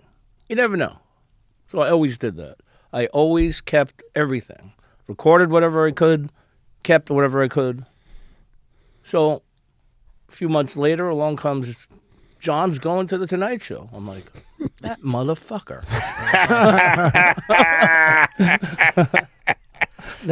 So I had the audition tape, Yeah. which I proudly. But you pulled the worst to it. I pulled what I had left. I deleted all of it except for that part. Oh, you only saved like 2 of them? There was nothing left. Yeah, I had to delete something, and I had to copy something. So Oh, so you only kept the one with right, Pamela Anderson.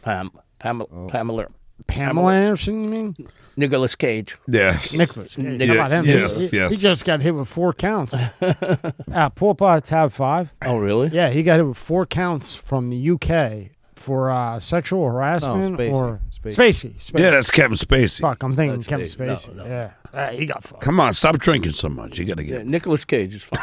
Yeah, Nicolas Cage is good. Fuck that one up. Spacey. I just can't believe he fucked up his life with that house of cards. He had everything. I had dinner with Spacey. Was it weird? No, something nice. He didn't touch you? No. Okay. Oh, wait, he didn't spike Who your would drink. fucking touch this? I know. He didn't spike your drink, so you got that going for you, right? It was, I forget who, it was me, John Stamos, and Kevin Spacey. Yeah, right there. He got hit. Kevin Spacey charged in UK with 4 counts of sexual assault. Scroll down. British prosecutors said Thursday they have charged actor Kevin Spacey with 4 counts of sexual assault against 3 men. I don't know that. Yeah. An announcement that came. What is wrong with these people? I don't know. I mean, they could just, if you're gay, be gay. Like, but why have these problems? It's like you're Kevin Spacey. You got the world by the balls. If you're gay, fine. Who cares? Yeah. Nobody gives a shit. You can have any guy you want. You're Kevin Spacey. Do you really need to do that? No, I don't understand why these people do this shit. Unbelievable. Look, I'm looking at the thing and at seeing all the beers. Us, as usual. Yeah. Oh, shit. Oh. Warriors! I got beer at my house when we go back. Oh, do you? Yeah. Oh, yeah. What kind you got? I got Bud Light. Good. I bet he needs about 24 times 100 of them right now. I want to see John drink some IPAs. I like to see some. IPA? No. Oh, come on. I hate IPA. Want IPA? No. Why? I just don't like to taste them. You know, like them? You know what IPA stands for? No. I knew it. India Pale Ale. Is that true? I have no Yes. idea. It is true? Yeah. What the hell does that mean? That type of. I don't know. Bro. I just told you what it meant. I mean, No. So with the go back to the main screen with the whole wigs and the drag thing. So explain to me how this came about, because this is really fun. He's gonna go back to it. Yeah, he's gonna pull it up. Yeah. Well, what happened was, Fuck you, Scott. I didn't pick you at first. You were good, man. Right there. All right. well, first of all, could I just address that picture of Scott and I, like in the middle? Because we look like 2 happy friends, right? You Scott? guys Not aren't good. Well, you look like happy fucking friends. We know how to get along like good friends. We know how to improv. Oh, Yeah. fuck you, Scott. But So take us from left to right. Oh, no, because that's the first one. So that's that's the first book. Okay. yeah, that's private part. So first of all, Howard has Ralph as his stylist, which is a fucking ridiculous. How'd you get along with Ralph? Whoa. He had Ralph as a stylist? You didn't know that? No. Wow. And Have you ever thought that?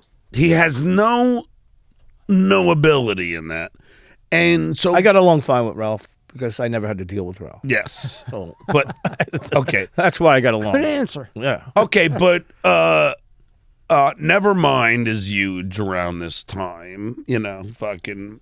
So the Nirvana album comes, So Ralph decides that Howard should look grunge.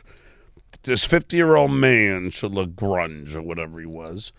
And, that's that. Baba Booey looks like he's posing for a J.C. Penney fucking catalog. I look ridiculous. That was a toupee I was wearing. If Yeah, you can't Scott's tell. wearing Oh, I forgot about the toupee shit. Oh, Yeah. that was, Scott's wearing the worst wig. oh my god. history. I forgot Scott you had a toupee. They used to kill you over there, man. Oh yeah. And then Jackie's wearing some free shirt he probably got somewhere. I bet you it says Jackie the Jokeman. Use your finger. No, it's like lobster or something. Yeah. Now what year is that picture? Right And there. Fred's got the mullet, and then there's Robin who looks fine, and that'd there's be- me who was like the best looking guy in the bunch. 90, about 1990, 91. So Gary has pearly whites in the 90s, huh? Pearly whites. His teeth are always big. Oh, Huge. boy. And then if we go to the drag, And he's got the Marvin the Martian t-shirt. He's such a fucking ugh. It had to be 91, 90, because Billy was still there. Yeah, Billy was still there. So, Billy had left, I don't know, a short time after. Yeah, and then this is Miss America. Was that like a year or two after, right? It was a couple years later. Hey, do you think Howard banged Judith Regan? You talking to me? Yeah. You talking to me? Okay. I think he did. I don't know. But I told you, because I was like in another world. In my No, studio. I know. It was, yeah, you were in your box Yeah. editing because you can't be bothered to bring your editing. No. I mean he taught me how to edit. You can't be bothered. No, you can't be because distracted. one mistake. I mean, I'm not even talking about. The stuff And that's you were- why I got mad, because when I was editing, and people would be coming in and out. We need this. We need that. We need this. I'm trying to get one thing done. Leave. Yeah, and like when you're in the middle of a cut, Yeah. it's not like you can turn around and have this big conversation. It's not like I can undo. I have no undo on this tape machine. There's not Command Z. Yeah, you had no fucking copy and paste, you prick. So take us through this, because when we put this up, so from left to right. Okay, Rob, guess who is from left to right? Oh my God, I don't know. Howard's in the red, right? Red dress. Yes. Yeah. Okay.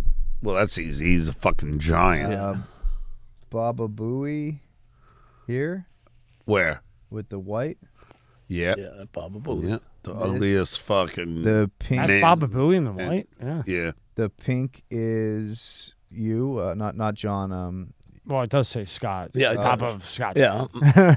My famous autograph. This is what Beetlejuice.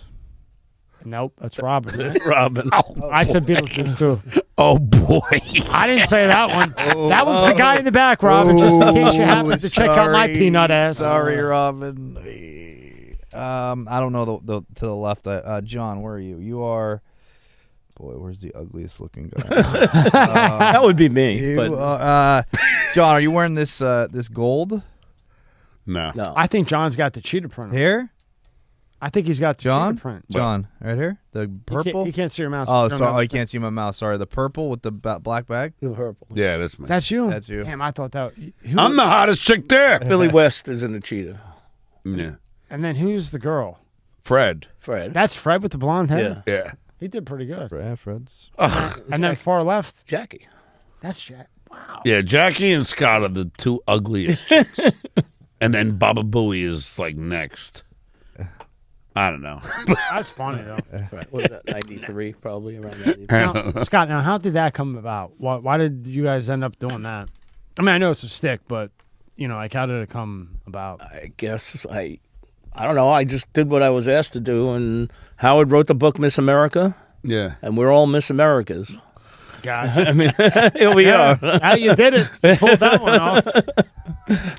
That's it. So the book was about the show, and Yeah. and And we had even though, we weren't getting paid very much, but we did have a great time together. oh my God, You know I what I mean, mean? yeah, I was the best. I mean, I wouldn't trade my career for anything. Yeah. I mean, we enjoyed, and in New York, I mean, because we were this is the best radio show of all time, and, and we're famous. Yeah. So everybody, anytime that we walked out, people would ask for autographs, any bar I went in, I got it. No bar tab, man. Yeah, it was that kind of thing, I mean, right, Scott? Yeah. I mean, it was we were I just legends. to them. I was there from the beginning of K-Rock, and it was nothing as a show. I mean, it was the Howard Stern show, but it kind of slowly built. It was Yeah. a little.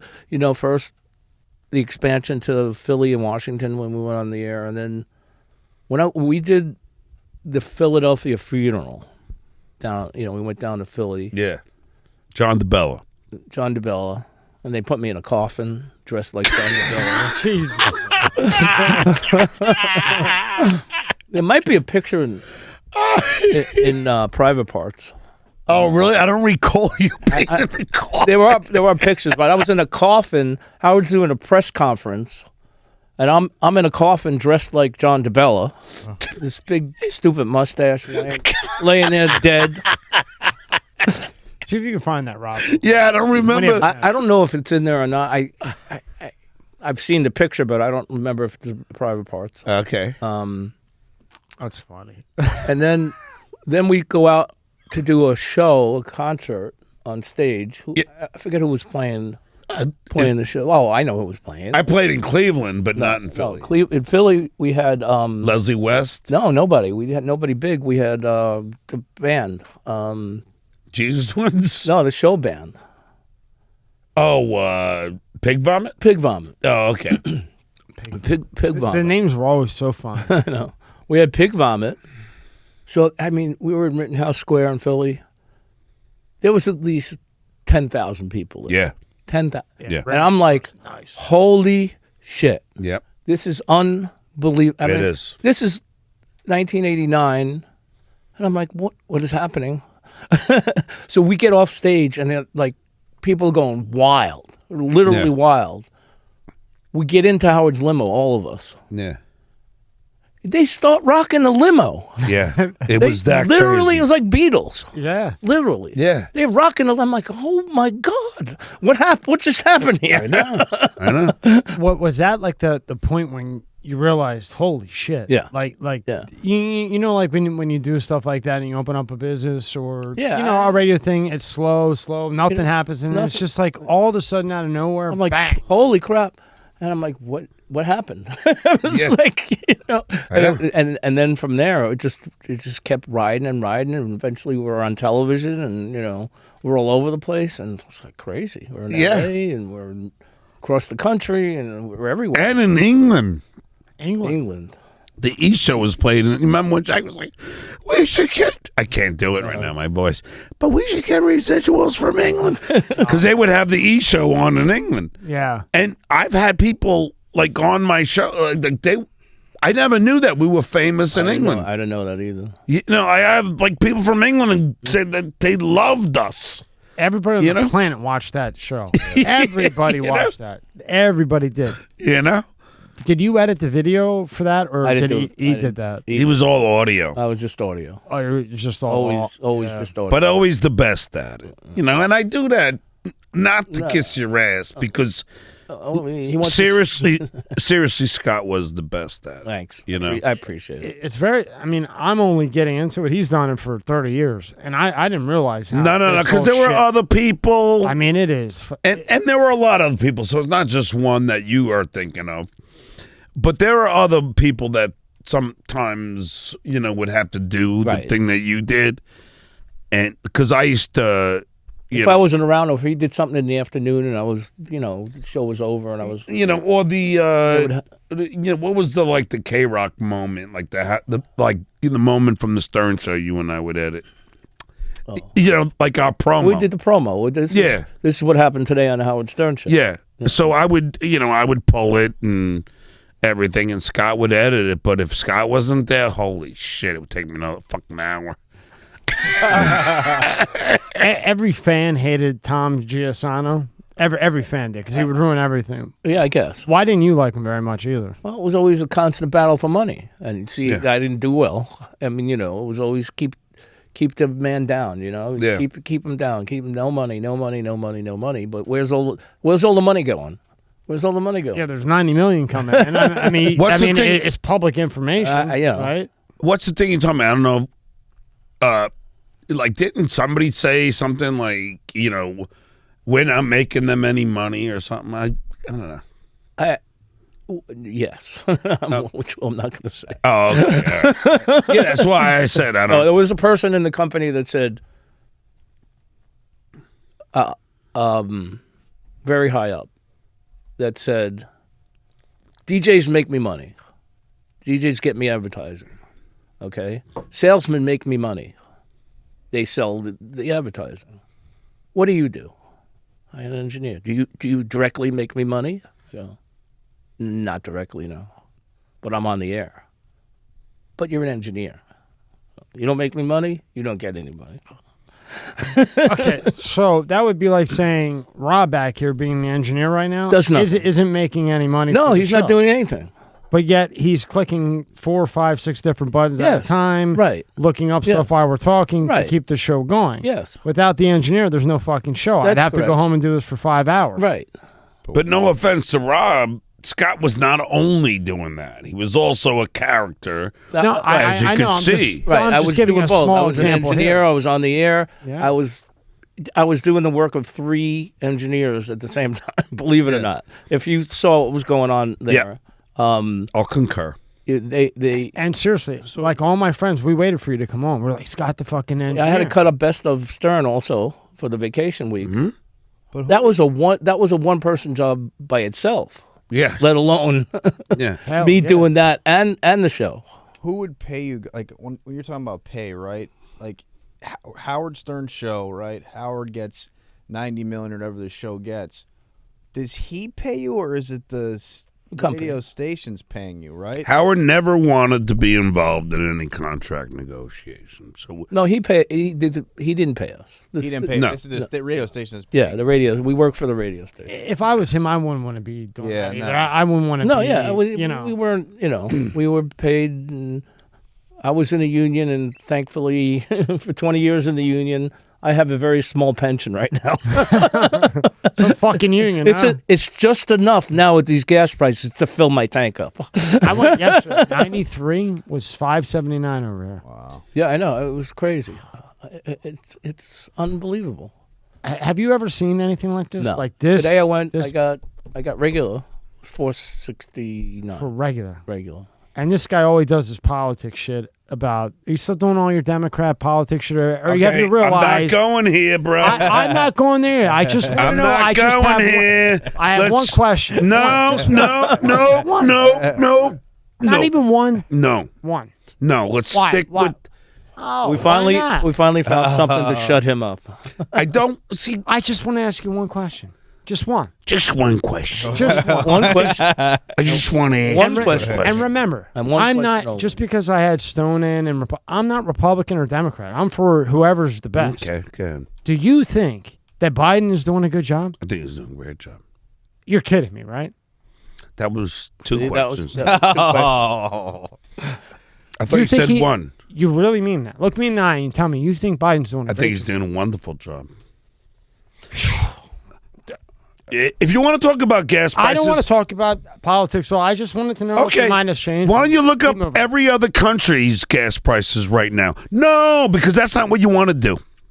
Anyway, so Scott, how are you? Hey, how's it going? I just wanted to ask one question. Politics, Yeah, it's about politics. I know. This is the first time he's done this. So. No, I just wanted to ask if your mind changed. I don't get into politics either. Nah, it's nasty. It's nasty. And if you say this to John, he'll punch you in the face. Trump was awesome.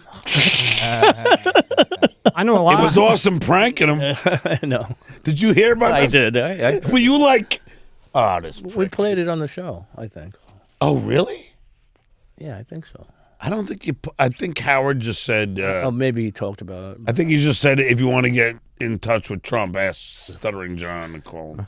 I heard it, but yeah. I asked John, but I want to ask you, Scott. So, why did Howard always want to go on Letterman? Was that because of John going to Leno, or was that prior to even this whole deal with? That was Leno? prior when Howard. Yeah, that was. What was his problem with Leno all the prior. time? I didn't think he had a problem until John went there. He's been on Leno before. And Jay used to come on every birthday show. Yeah, Jay was on every year on a birthday show. And he would call in. But and what Howard did to Jay was awful, Scott. I think. I don't know, but I don't know the whole story, but just to fucking I know. Beat him up all the time. See, when I started listening to you guys, I was 17, 18. So Howard was working at NBC. And at that time, Letterman was on NBC, the Late Show after the Tonight Show. So Letterman was the first one to have Howard on, and that's why he liked Letterman. Letterman went to CBS, and Howard just was, oh, cool, being loyal. Letterman was a Late Show, huh? Letterman had the show after Tonight Show. He's got Johnny Carson down here now. Yeah. Johnny Carson, he's got to be the greatest of all time. Yes. Right? Yeah. Yes, he's the goat of late night. I remember my grandmother. She never missed Johnny Carson. Every grandmother wanted to fuck him. And mine was right off the boat. Good thing. Mine was right off the boat and would never fuck anybody. Like they have like one husband, and whenever they die, that's it, or they break up, they never fuck again. So Howard couldn't get on Carson's, so he got on Letterman, and he was right there in the same building. Yeah. So that's how the Letterman and Howard thing got. That makes sense. Although, if I ended up being the announcer for Letterman, Howard would have been equally as mad at Dave that he was at Jay. Well, maybe not. Who knows? Or madder. Might be madder. Yeah. If you went to the guy that he goes to. Yeah. So you leave Howard and you go to Letterman, who he goes to. I know. I don't know if you. That might have been a little bit worse. Yep. Why are you looking at me all weird? No, I'm just thinking how long. He's had like 20 beers. No, I was just trying to figure out how long we've been here. Who cares? Rob? We're over an hour. Still going. So you bowl, huh? You're one hell of a bowler. Oh my God! He is. Where does that come from? Because I researched. I used to bowl. And you were like did tournaments and everything. I did tournaments. I bowled with the professionals. I did all kinds of shit. Yeah. Congratulations. That shit's Thanks. hard. You watch bowling? I did. I did. But No, Scott's playing golf now. No, he did PBA tournaments. I mean, yeah, you have to be good. Professional Bowlers Association tournament. But they were, guest invites. But I tried to keep up with those guys who were amazing. I couldn't do it, but yeah, I love bowling. And like 3 years ago, I hurt my shoulder, had surgery, so I haven't really bowled since then. It was fun, but now that I retired, I'm playing golf. That's what people do, right? I came, Especially if you're in came fucking to Florida, and my friend said, "Why don't you play some golf?" And I'm like, "Yeah, I suck at golf." I do too. Doesn't prevent anybody. No. So I said, "All right, let's do golf. Why not?" I took lessons. Like at PJ National, I took lessons and lessons and lessons. I could tee off good, but that fucking fairway is bitch. I'm getting there. It's been like a year and a half now. I'm golfing, and what are you using in fairway? 7-iron? It depends on how far I got to go. Yeah, come on, Tom. I still don't have. I told you I'm terrible in the fairway. That's what I'm asking. I could use a wood on the fairway if it's a long hole. Yeah, I've used a 3-wood on I'll use a 3-wood. 3-wood or hybrids. 4 or 5 hybrids. Hey Scott, let me. How happy were you when I beat Tom Chiosano in golf? Was that the greatest day of your life? I mean, were you just laughing? Yeah, it was great because he was the big golfer. Yeah, Tom was like, he always went golfing. That was his life, golf. But yeah, I'm getting better. It's a year and a half now. I'm golfing, so I'm getting there. So back to the show. When the technology advanced, now you guys are like 10 years behind the. Yeah, always 10 years behind. When you start getting to like the real shit, kind of up to date, 10 years behind, what were you like? What software were you using? Did Howard was it a specific mic that he wanted to have, and the levels had to be a certain way? Yes, well, the levels always had to be a certain way, and we would use compression because he liked his voice to be ballsy. And like deeper, right? Yeah. Or is that natural? Well, he was redlining all the time, wasn't he? Yeah. I mean, he would push the limits of everything, with everything. And then as an engineer, you have to calm that down from like keeping it out of the yellow. I don't know if you had that kind of technology. That might have been a little bit too much. Well, we used compression to kind of, but he would push the inputs and we'd have to change things and, it was just I think it came from, I don't know, I never had this conversation with Howard, but I think, when he started out in radio, so what they heard in radio when he started, cheap, shitty radio stations, you hear in your headphones the air feed, what goes out on the air. Yeah. Oh, yeah. Okay, so that's all processed and crunchy and, and you work at shitty radio stations, the sound's not that good. That would drive me nuts. So, but he liked that processed sound, like in your headphones. You think it's because he was used to that? That was so his when comfort? when he went to got better and bigger, and they had to put a delay system on him. You have to listen to the actual board feed. You can't listen to the air feed anymore because you'd be delayed. So the board feed was flat.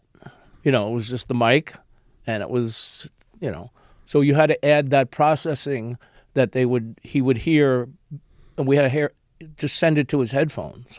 So he would hear that processed sound in his headphones. So he was comfortable that way. Isn't that interesting? Did you ever get when you weren't there, someone would fill in for you, right? You had vacation time and things like that, like anybody. No. I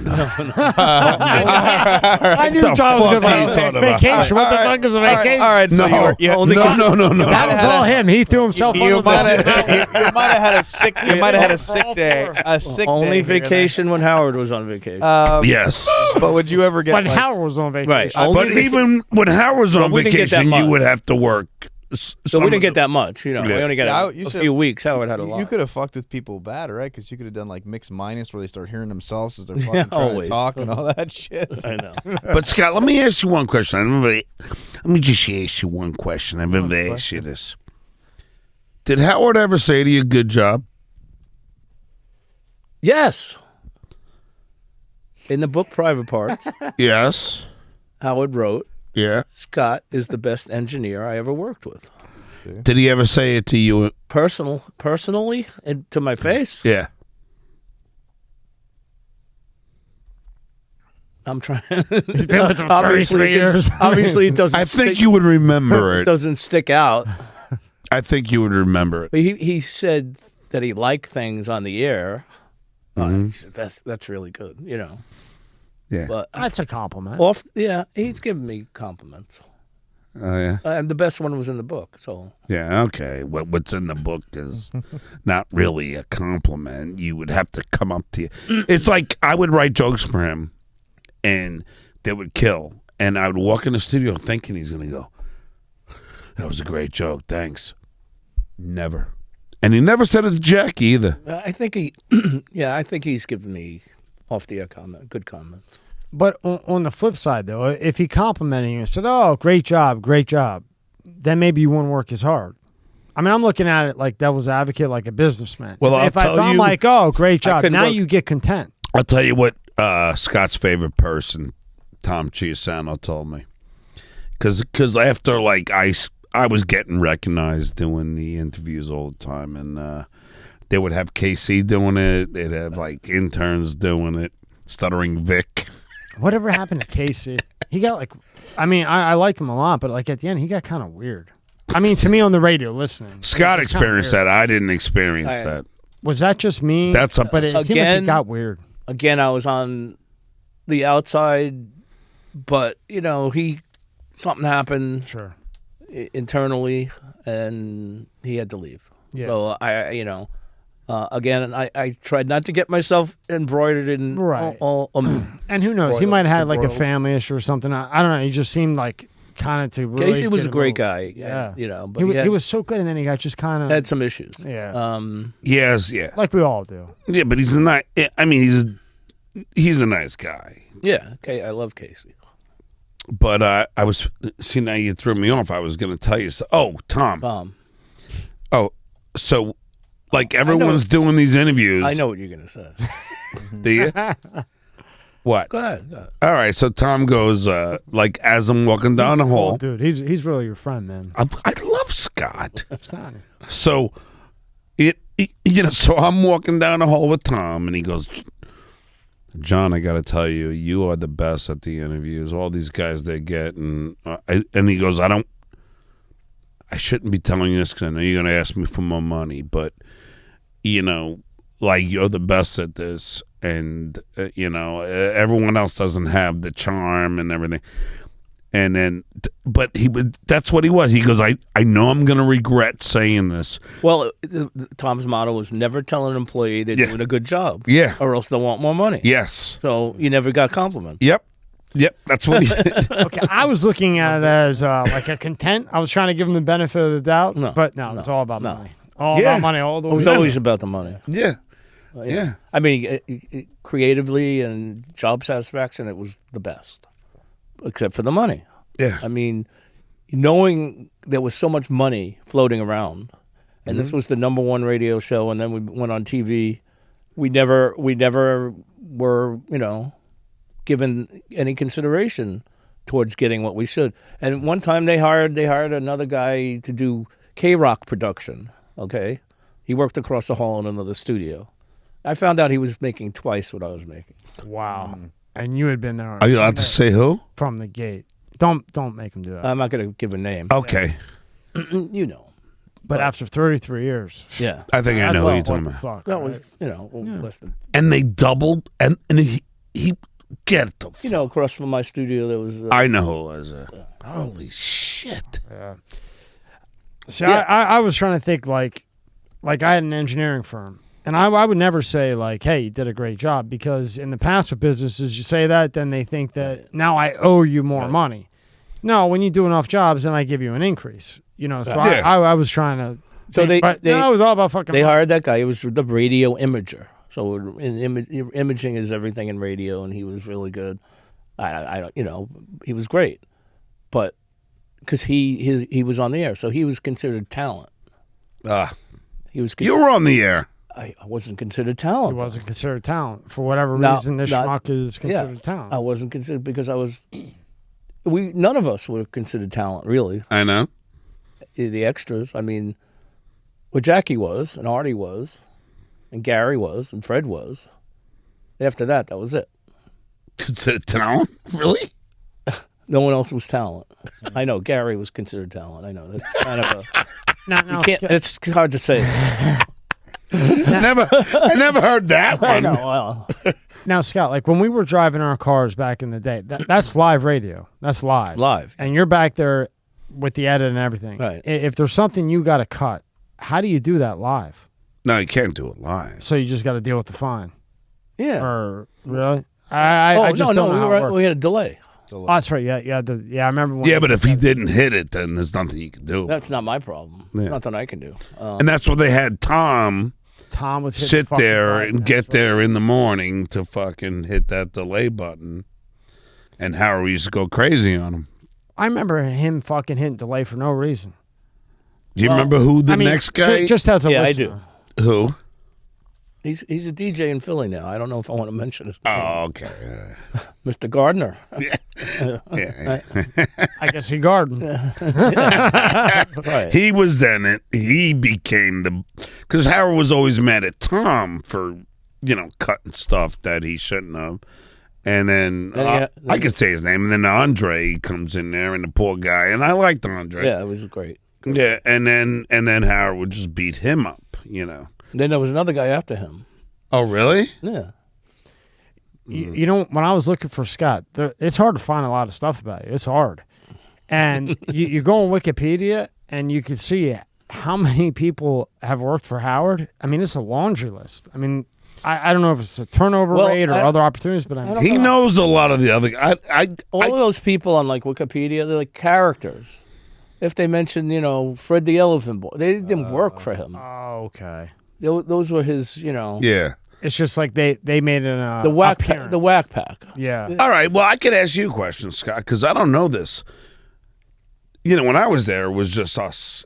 There was only a small community of us. There was only, like now. Yeah. It looks like he hired so many people, like all these people that. A lot of people work there now. A lot. But what are they doing? He's doing a show 3 hours, 3 days. I don't a know. week. I mean, writers. Resume builder, maybe. Yeah, I didn't Yes. When I left, there was a lot of people working there. Yeah. Yeah. When did you actually leave? Like leave done? Beginning of 2020. Okay. Right at COVID time. Okay. Now, when you guys moved to Sirius, right? How big of a change was that? Like, was it the technology up to date then, or were you still back in?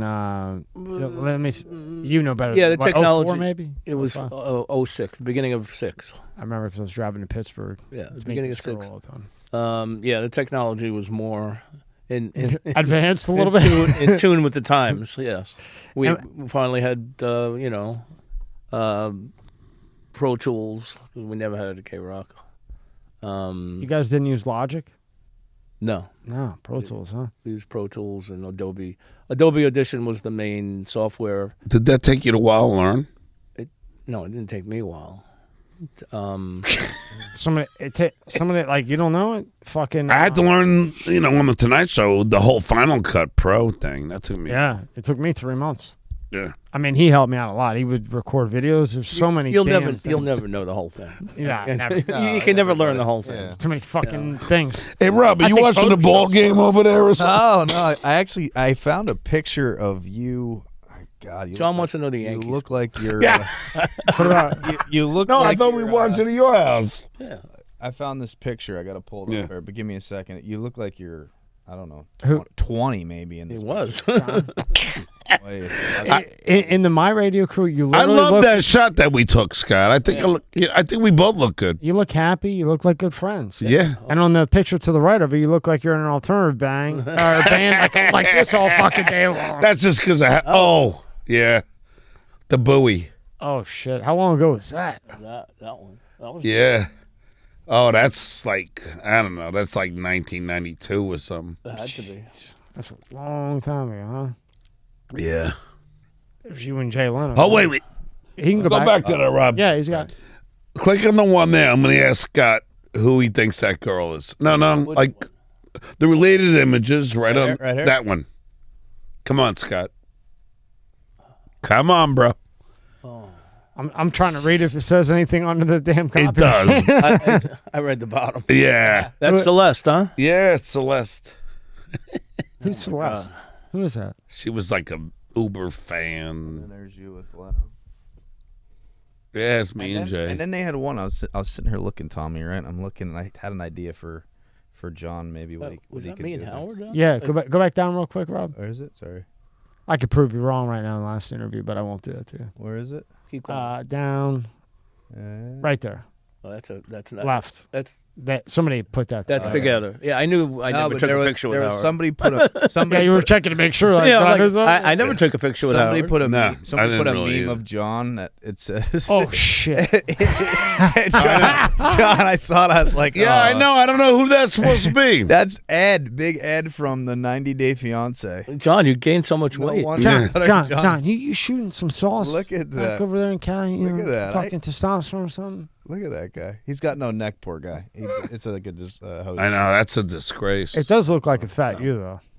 No, there's not a lot on me because I just was in the background. I mean, I did what I had to do, and you know, if I was on the air, I was on the air. I did a bit, and that was it. And in the later years at Sirius, I was doing a lot of song parodies, actually singing. Really? Yeah. So yeah, You were singing? yeah. Sing us a song. No. That's not gonna happen. No, I was the head loser. You forget. Everybody forgets that. Yeah, I didn't know it was you. The losers were in the band. Yeah, but we threw you out. I know. I got kicked out. Well, I was the head loser. 5 stars for making the attempt. But I'll tell you what. We had some good times with the losers. We definitely did. Yeah. You know, it was a fun band we had. Did you know that? No. Yeah, you know, it was the losers. It was me, Fred, Scott, and Howard. And Jackie sometimes. I don't think Jackie was in the Oh, losers. yeah. You know that, Rob? No? Oh, yeah. Are you sure? You didn't come to L.A. with us to do the Magic Johnson show? No, I didn't because, I was very pissed about that one as well. We did the Magic Johnson show. How was that? Howard was always getting on Magic Johnson when he came out. It's terrible. He's awful. He's terrible. So Howard said, I want to go on with my band, The Losers.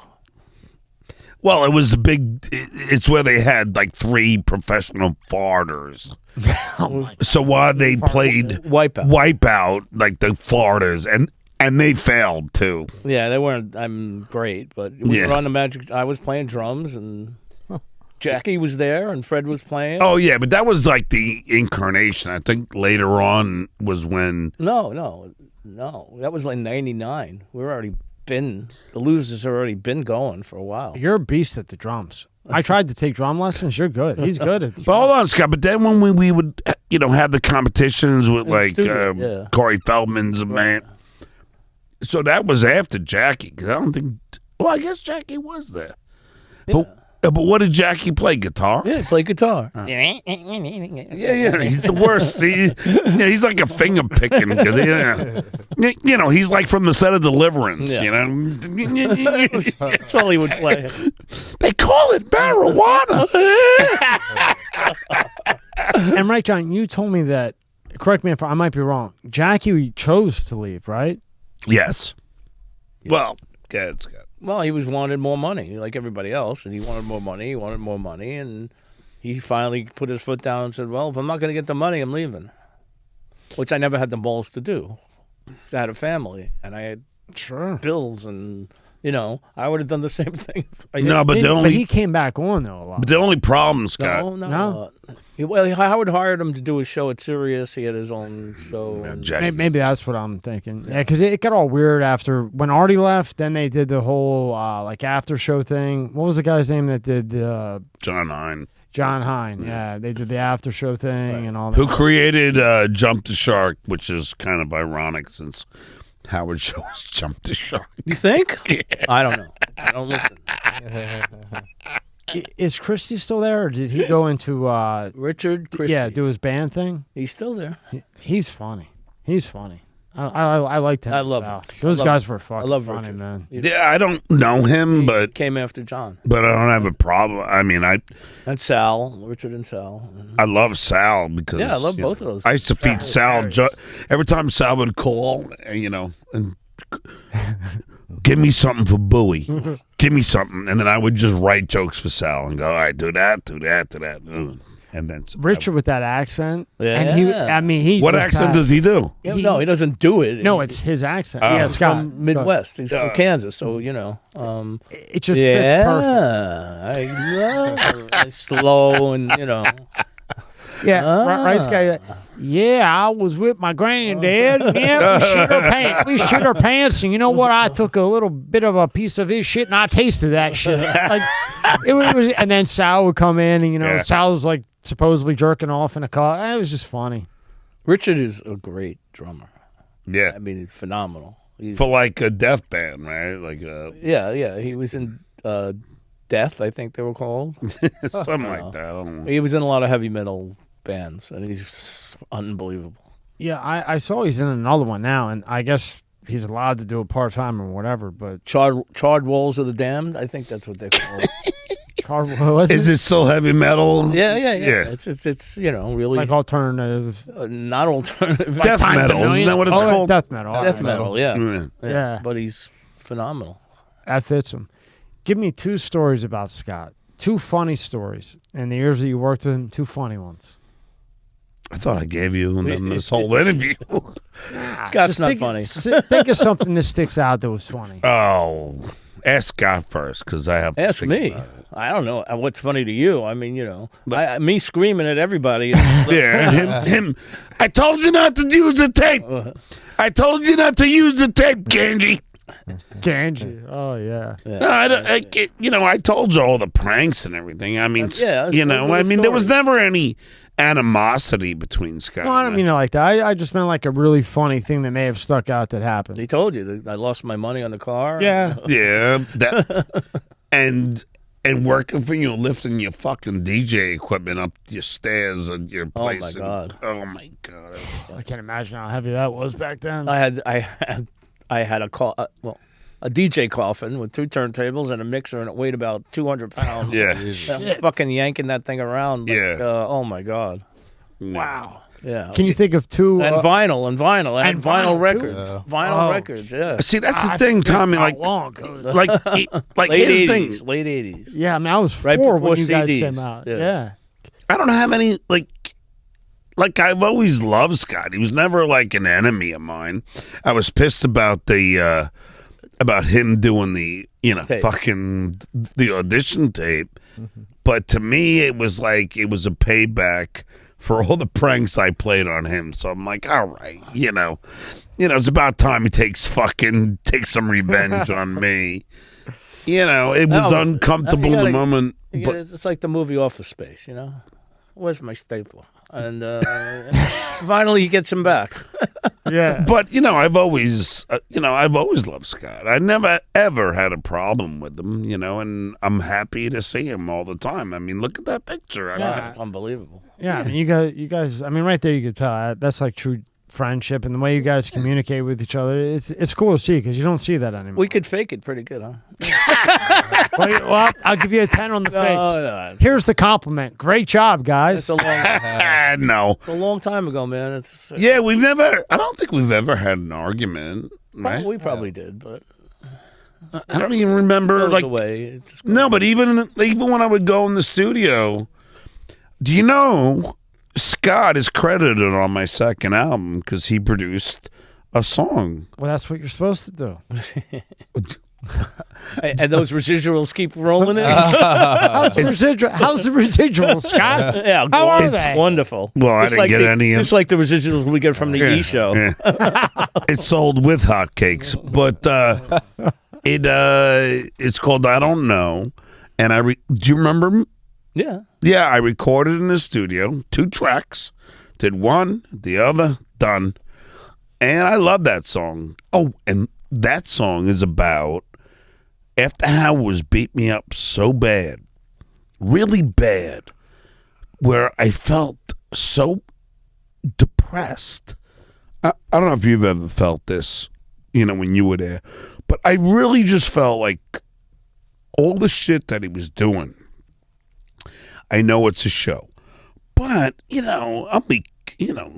a lot younger than him, and I'm looking up to him, and he's calling me a loser and abort my kid, all this shit. And then I wrote this song called, I don't know.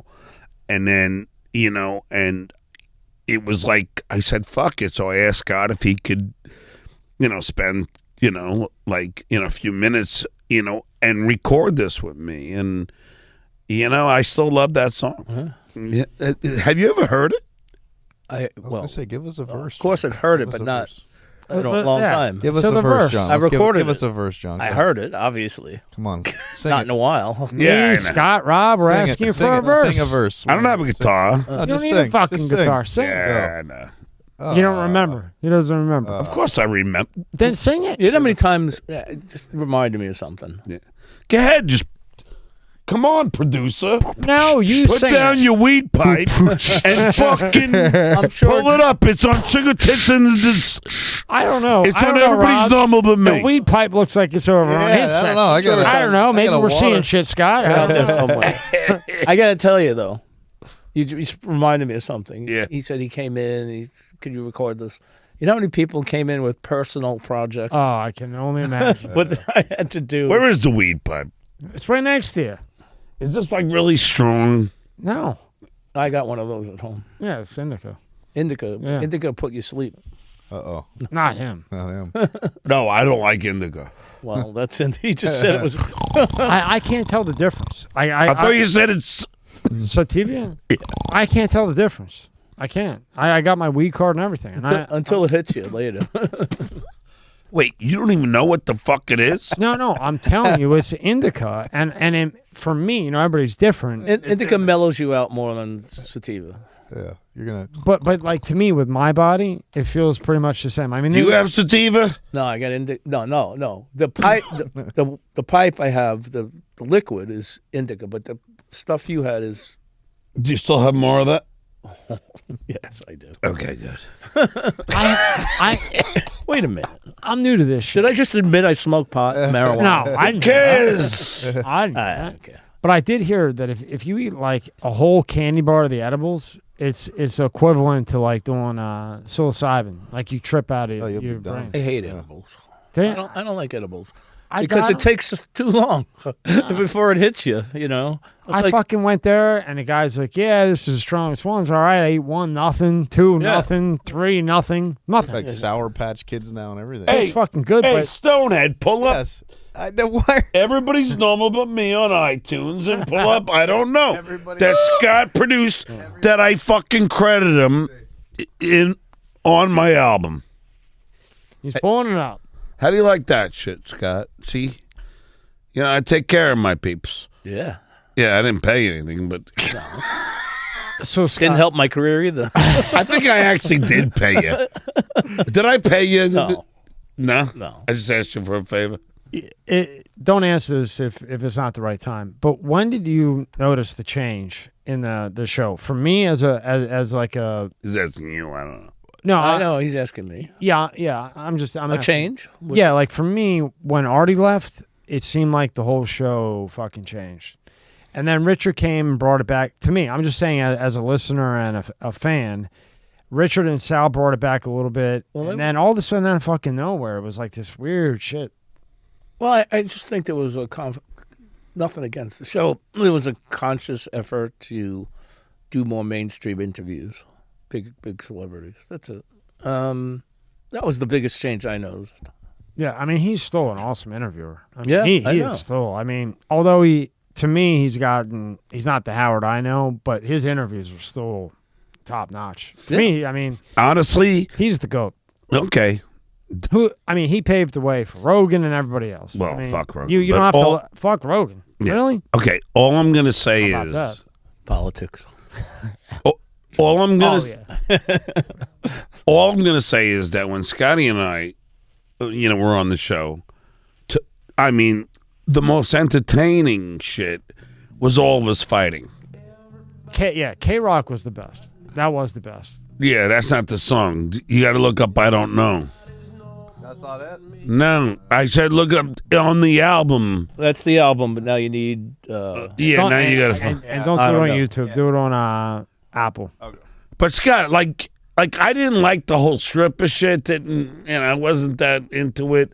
I didn't like his interview. The only thing I liked is just like all of us just beating on each other and all the drama. That was the show. It was the original reality show. It was probably one of the first reality shows. In truth, in all your time there, who do you?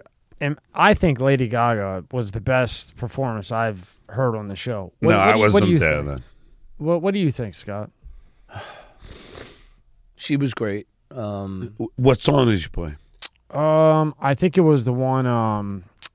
Scott, I think it was the one. It was for like women. It was like a one for like women's rights and I have stuff it. Actually, like that. I have it here. I mean, she killed. I sat right. I don't know what she didn't. I was sitting right next to her when she did it. Amazing. She was amazing. I didn't know that she could sing like that. Wow. She did a ballad out of a dance tune. That she had a big hit with I can't remember the name. Unbelievable. She was unbelievable. She was phenomenal. I mean, part of that, for me was, I got to work with musicians growing up that I would love. Yeah. Like who was the first? Who was the first I worked with? Who was the first musician that growing up you looked up to? Probably Ian Anderson, Jethro Tull. Really? Yeah. Oh. I mean, I loved that band, and then all of a sudden here I am working with Ian Anderson. I mean, that's pretty cool. Yes, that's how it is with us, right? Because he and I, we listened to you guys when we were kids, and now you guys are here. Billy Joel. It kind of fucks you a little Billy bit. Joel was phenomenal working with him. Yeah. Just all of them. I just, all the musicians were great, and that was one of my favorite parts of doing the show, working with all musicians and everything, and it was phenomenal. I mean, it was nothing better. Lucky, you were right next to God. I played drums for James Brown, and he hated that I couldn't. No, I played drums. No, and then they threw you out, and they brought me in. No. Dude, how much you want to bet on this? And then he was yelling at me because I didn't know how. I wasn't a drummer. Right. And then I went back to playing drums. Yeah. That could have happened, but no, he was just play the fucking. And I didn't know how to do it. No, yeah, okay, that's the original. Now go to track 12.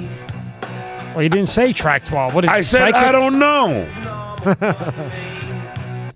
Go to 12. Oh. Yeah, all right. Do this one. There we go. Yeah, but you got to go to the beginning. Oh, wow. It's only the preview. Yeah. You remember fucking doing this? Yeah. It's gonna get good guitar. And I'm working with John, one of my favorite musicians. You can't sing along with it, John? I don't care anymore. Yeah. This is me and you, Scott. You're doing. I'm just singing. Me and you.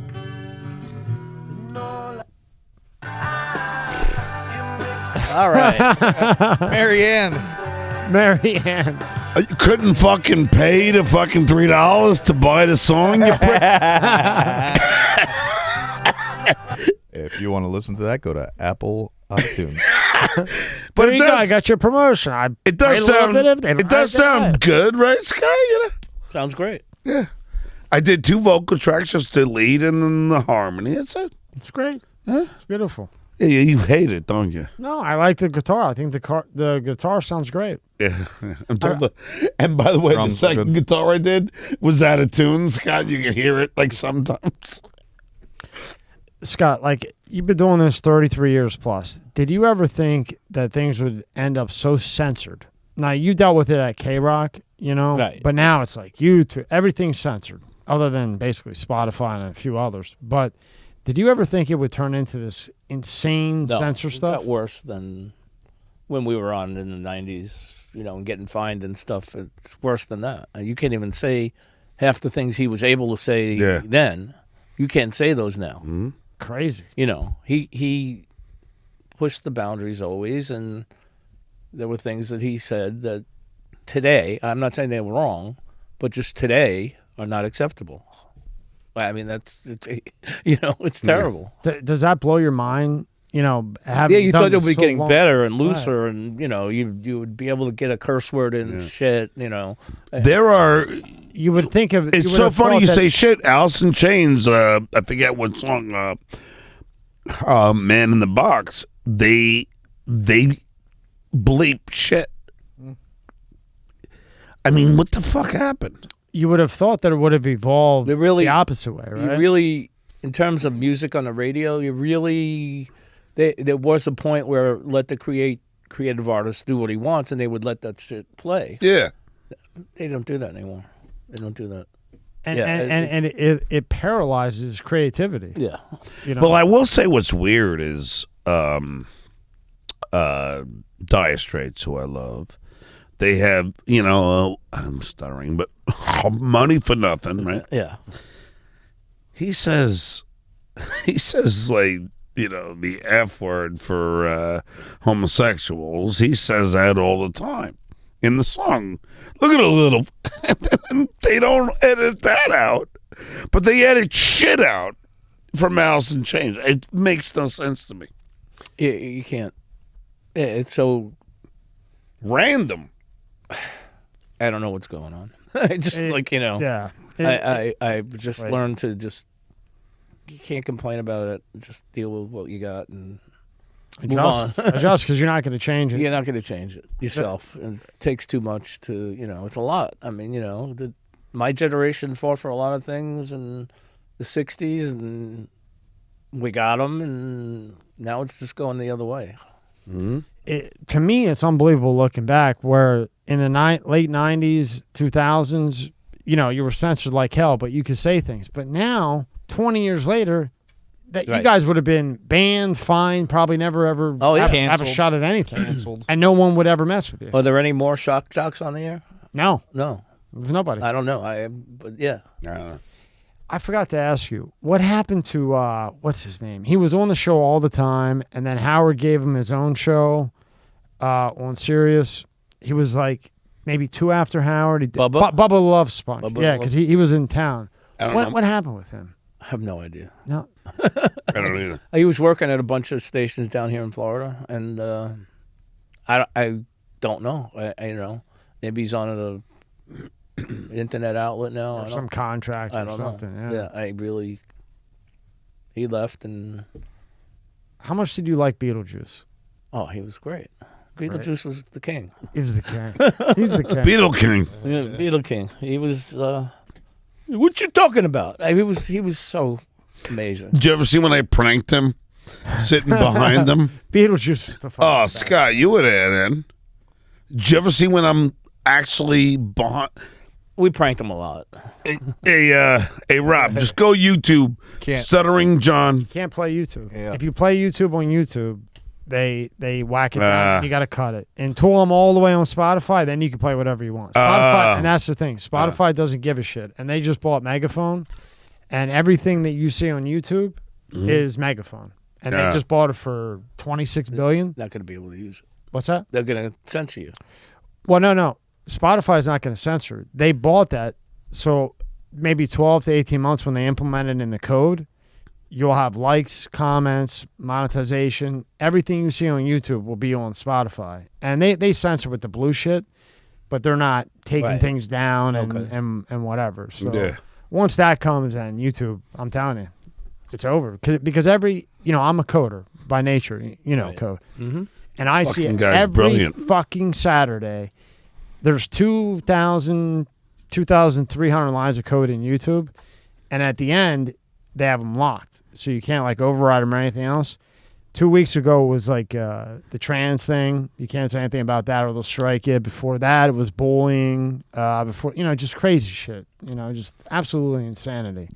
And it keeps escalating and escalating, and then once there's a real platform to go to, They're dead. Part of the problem. All right, great. But let me just tell you about the Beetlejuice prank call.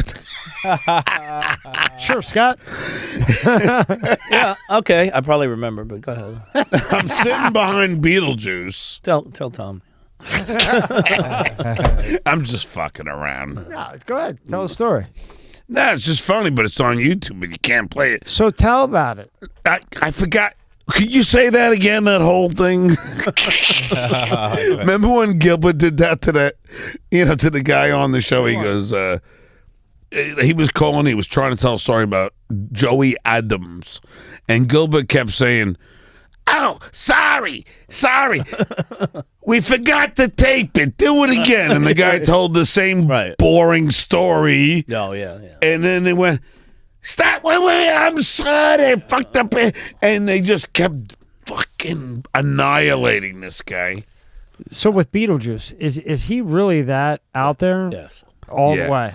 Well, he doesn't know where he is. No. At least you got a platform. You know, it's good for him. No, I know, but he probably doesn't realize what he's doing. I don't even know the word to use in these times of...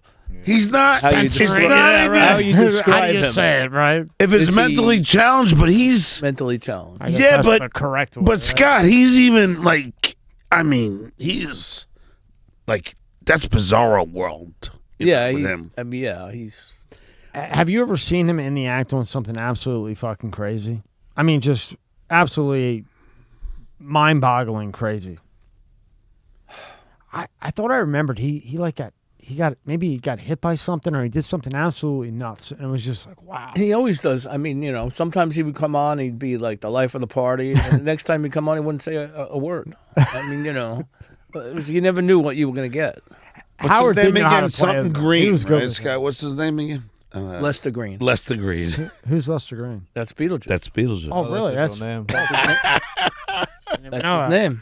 Wow. Yeah. Wow. Cool. He was so funny. And then his mom took him back to Atlanta. Is he okay? Yeah. How old is he now? He's got to be like 50. Yeah. Good for him. How was his manager? Did his manager, I forget his name, did he really care about him? He would always come on the show. Oh, yeah. What was that guy's name? Well, the first, he had two, and one skipped out and something. But, Damn, I can't remember. Yeah, they took care of him. But, I mean, he was fine. Yeah. And when did Ronnie the limo driver, when did he become part of the show? Yeah, that's a good question. I don't know. He kind of just, like molded his way in, kind of? Probably. It was my last year because I remember goofing on his fucking tire, in his den while he was watching NASCAR. At some point at K-Rock, they had hired him to sit in the hallway to make sure nobody came in. Yeah. And then he was the security guard. He's 4'8". Is he 4'8"? No. I was gonna say he looks. He's short, but he was a New York guy that wanted to always be a cop, but Yeah. but he was Howard's limo driver that they just said, well, what are you doing in between? Could you come up and sit in front of the door and stop everybody from coming in? So that's what happened. As the microphones changed, did Howard continue to change his microphone, or were the level always the same? Right? Always. I knew it. Always. I wanted to ask you that. So always the same mic. Well, we changed from the Neumann 80. What was it? The big. It was a big Neumann, and we changed to the 101 and 103, the short, because of TV. When the Neumann just hung in front of his face. Oh yeah, that's right. Because he would have So you couldn't see the Neumann. You couldn't see his face when we went to TV. So we had to find something comparable that sounded like that Neumann. So the 103, the TL 103 was short and flat, so we could keep it like this and below him, so his face wasn't covered. Right, that's right. Because he used to always pull it down. Right, and with the metal one, the silver one. That's right. Yeah, the big Neumann. Yeah. Interesting, huh? Cool. Wow, and kept the same levels. Yeah, we would have to adjust, the processing a little, per microphone, because he always sounded the same. Perfect. Yeah. Perfect. Sound was perfect. Scott. We try. It was perfect. He never sounded different. Yeah. He always had the deep voice. He always had like that. I think you always wanted to be a little louder than anybody, right? Did you notice that? But I thought it was me. No, John. Why would it be the fucking engineer running the controls? Yeah. Right. Well, he ran his own board. Really? Yeah. Oh, yeah. Howard had Yes, he didn't know that, Tom. No, I didn't know that. Yeah, Howard insisted upon running his own Wow, you board. believe that? No, So he would control the level on everybody's so he mic. turned. So John maybe off you'll when- take that back. That coming back. I take that back. I take it back. So he'd be like, all right, I'm turning John off right now. Good, Yep. we're good, and John can't talk like right now, and then we turn him back on like that. Yep, and that's what he would do, right? And that's why some of the audio sounds fucked up, Wow. some doesn't. Yeah. You know. Yeah. We would have a band that would come in impromptu, and Howard would just put a mic in front of a guitar, you know, and he ran the levels a little incorrectly Why not let the fucking engineer do at it? times. You know. So yeah, I mean, but yeah, that was just part of the deal. Now you guys had Johnny Depp in, right? Johnny Depp was in there before. I talked to Johnny Depp. No, well, I mean, you were there. He called in. He called in, but And this is the great thing about Johnny Depp. Well, first of all, I don't know if you know this, Thomas. When I had my album out, the first one that you didn't, help producing. In 1994, I was playing in LA to promote the album, and I played at the Roxy first, and then we went to the Viper Room. Johnny Depp helped unload the equipment. I mean, we did a show at the Viper Room. It was your band. Yeah, I'm talking about my band, but he was the nicest guy in the world. I mean, sweetheart. But I'm talking about when he had called in as a guest when on the show, and then he was so sweet. And then after he did the interview with Howard, he calls me back, going, "Thank you so much. That was so much fun." Cool dude, huh? Just a cool guy. So I don't He's believe. destroying that Amber. I don't Her believe. lawyers are the worst I've ever know. seen. You never know what happens in a relationship. I know, Exactly but right, I don't Scott. believe a word Amber Heard is saying. Do you? People become different in a relationship than they are, The problem with her, is Don't too get much yourself in shit. any trouble. No, I'm not. The problem with her is, first she comes out and she says, "Oh, I use makeup to cover up what Johnny did." Then the makeup company comes out and says, "Hey, look, we didn't even make the makeup at this time. Do not throw us in this bullshit." Wow. So there you got one. Then she says she donated the $7.5 million that Johnny gave her to, whatever charity. Mm-hmm. For fucking, we watched it. We played the clip. For 10 minutes, she kept saying, "I pledged." Prosecutor says, "Did you donate the fucking money?" Like, I mean, Yeah, there's right. Did you give the money? Yeah, I pledged. I pledged. Okay, pledge isn't giving. Did you give the money? I pledged to give the money. And then, the fucking court comes in, judge, answer the question. No, at this time I wasn't able to because of the court thing that Johnny put me in. So you didn't put the money in. I mean, this fucking went on 20 minutes, right? I mean, she's dead in the water. And then But that's the thing. I don't even get the obsession. I'm not really following it that. Yeah, to be honest, Tommy, I don't watch I am any just of it. because of the podcast. Rob? And, Yeah, I like I Johnny. can give a little frog's fat ass, really. Johnny Depp's a good guy. She's obviously a fucking lunatic. End the story to me. I was shocked when I found out that Elon Musk was banging her too. Was he? Oh yeah. Oh, jeez. Oh, they were dating for a while. Oh, yeah. Wow. Maybe you just wanted to put That's that. why I on. don't follow the shit. I know. I got my own problem. you don't need that kind of shit, right? Yeah. Now, you guys in your level, if he wins, do you think they'll put him back in the Pirates of the Caribbean? I mean, who's going to take that place and make what? Yeah. That movie makes $500 million. Of course they will. They're going to put Johnny back in. Definitely. They have to. Well, Definitely. it's Disney, right? That's right. It is Disney, isn't it? Maybe not. No, maybe not. And that is insane not to. I know. I'll make you a bet, Tommy. My penny to yours. Johnny Depp will be in the next Pirates of the Caribbean. Write that down. Oh, I will. Well, we have it on tape. We don't need to write. We have it on tape. Yeah. Just like we have the other one on That's tape. right. Copy and paste. I told you that the tape. Have you ever seen the video of him doing that? What? Oh, Tommy, everything, after you guys Yelling at Ganji. Him at Ganji yelling and screaming, I told you not to play the tape. Get the fuck away from me, Ganji. What was this? Scott, do it. I'm not doing that. I can't. You never. Oh God. Scott's an engineer. I'm too old. Scott's an engineer. He's like Dr. Malone, right? Dr. Malone sits in a fucking lab and makes vaccines. That's all I do. And the only time he comes out is when he gets the bad information. And that is a guy you never would see in a million years on a podcast. Tommy, if you watch the show when when Scott loses wins the push-up, and then we're all questioning him. He's like, hey, you pay up, Howard, you pay me, and he just went off on him. That was the roids that I was on at that point. Have you ever seen that and go, Scott, what the fuck? I know, it's frightening, frightening. I know. It's the funniest thing, No, I'm not being political at all. But no. Listen. You know what that means, Scott? I'm going to be totally political here. No, it's a simple question. Yeah. No, were you surprised that they went to assassinate Bush? I was shocked by that. I don't. Oh, what? George Bush. Pull up tab 4. Yeah, they an ISIS or whoever it was. They were stalking his house and everything. They were watching him for 2 or 3 years, and they were plotting to take him out. I didn't know. Yeah, that's right. Yeah, I never heard about it. Yeah, plot to kill George W. Bush in revenge for Iraq war was foiled, FBI says. Iraq, however you say that name, seeker confided plan to paid inform an FBI, whatever those huge names are. Asylum.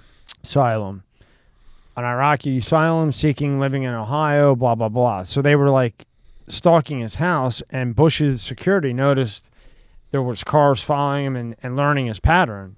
And then they waited until they really had the guy and ammunition and the whole nine, and then they got him. And not political. I was just wondering if you thought that would be odd that they would hit him. You would think it would be like somebody else, The world's fucked up. The world's fucking crazy. And then you got, the thing in Texas with 19 kids done. You have a child now. I know. It's scary shit. You can't go anywhere. I can walk into the supermarket. I'm looking around. I'm like, I know. And that's the problem. Yeah. Right. Massive shooter in Texas. It was 18 years old. Killed 21 people at an elementary school. And it took him an hour and a half to get in there. Or over an hour. Okay. I'm not going to start political shit. No, I don't know why you're going here, because it's... Well, in most states, I think almost all states, you can't drink until you're 21. Mm-hmm. Right. But this kid goes in and he turns 18, he walks into a gun store and buys two drastically effective, deadly weapons. Yes. With no problem. Yeah. With no training certificate or anything. It's crazy. He buys these AR-15s. You know what, dude? AR-15? That's crazy. You know what? After Sandy Hook. I mean, a normal citizen, who the fuck needs an AR-15? No one. There is no one that is a normal citizen. one. Unless you're going to war. You don't need an AR-15. You don't even need a rifle, let alone an AR. Who wants to hunt these days? Really? You're hunting? What are you, killing animals? Big deal? Yeah, you're a big shot. You can shoot a deer. What the fuck? I never hunted a day in my life. I feel bad killing. Scott, I'm so with you, bro. This is why I love you. Oh, boy. I mean, He's right. Did you ever, Rob, has any of you guys said, let me go kill an animal? That would make me I've never happy. Hunted. I never hunted. I don't even get the mentality. Now, I know we all eat meat. But I don't, I get it. Maybe I'm a hypocrite here, but I don't want to pull the trigger on a fucking animal. I couldn't do it. Yeah. I couldn't do it. No, I couldn't. Yeah, we do slaughter animals for food, but... My uncles do deer hunting. Yeah, I mean... Deer is good meat. That's fine. I mean, if you're going to eat it and you're going to use the, Oh, yeah, he uses it. Fine. But the guys that go hunting just to hang the fucking head on their walls... hunting for sport. Guys that kill elephants to get the fucking ivory out of them. That's ridiculous. Or how about the whales? which are as smart as us, if not smarter, Yep. or octopuses who have actually higher IQ than we do. Really? Yeah. Octopuses. You guys should go hit a golf ball. Come on. I did. I did the whole night. I got the tailor. I had an engineering firm, Scott. I went and got the tailor-made clubs to fit in with the guys. Yeah. The problem was these guys are, I'm thinking, I can't be. I was good at basketball, good at I can't be that bad. That's what I got to get new clubs. So I say, fuck it, I'll go. These guys are hitting like 71, so I don't even know what the numbers are. My shit's in the, I'm delaying the guys. I'm like, I got to go to work because, I'm slowing everybody down. And the worst, Scott, is when you got somebody behind you waiting. Oh, I hate that. Oh, that gets crazy. I know. And you're looking for your ball in the weeds. I'm like, what the fuck? And they're waiting to tee off. And you're looking back and you're like, sorry. Oh, the ball's in the water. Yeah. Uh-oh. I don't even like the only reason I don't. Well, obviously not you. The only reason I play golf is to drink because really I'm never going to be great at it. I don't have a chance. So it's just I fun. just do it to go out with the guys. Yeah, it's Go just out fun to and hang out with your buddies. hang And to out. me, 4 hours, 5 hours. You're Yeah. out there, you're playing, you're having a good time. I don't have a care few about- beers, the smoke score some doesn't weed. really- I don't keep score really. I mean, it doesn't matter. Yeah, I just want to get better. That's all. Well, I'm like you. When I do it now, it's more of like almost like a therapy. You're just away from all the shit. Yeah. You're on a golf course, whatever, but you just got to make sure that you're golfing with 3 people that are as bad as you. Otherwise, it just doesn't go well. Do you want to hear the funniest story from a friend of mine who I hang out with in L.A., you know? And it's the funniest story. Has LA gotten any better?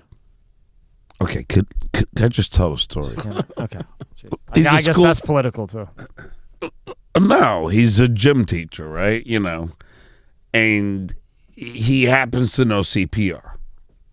This old guy, while he's golfing, is on the course.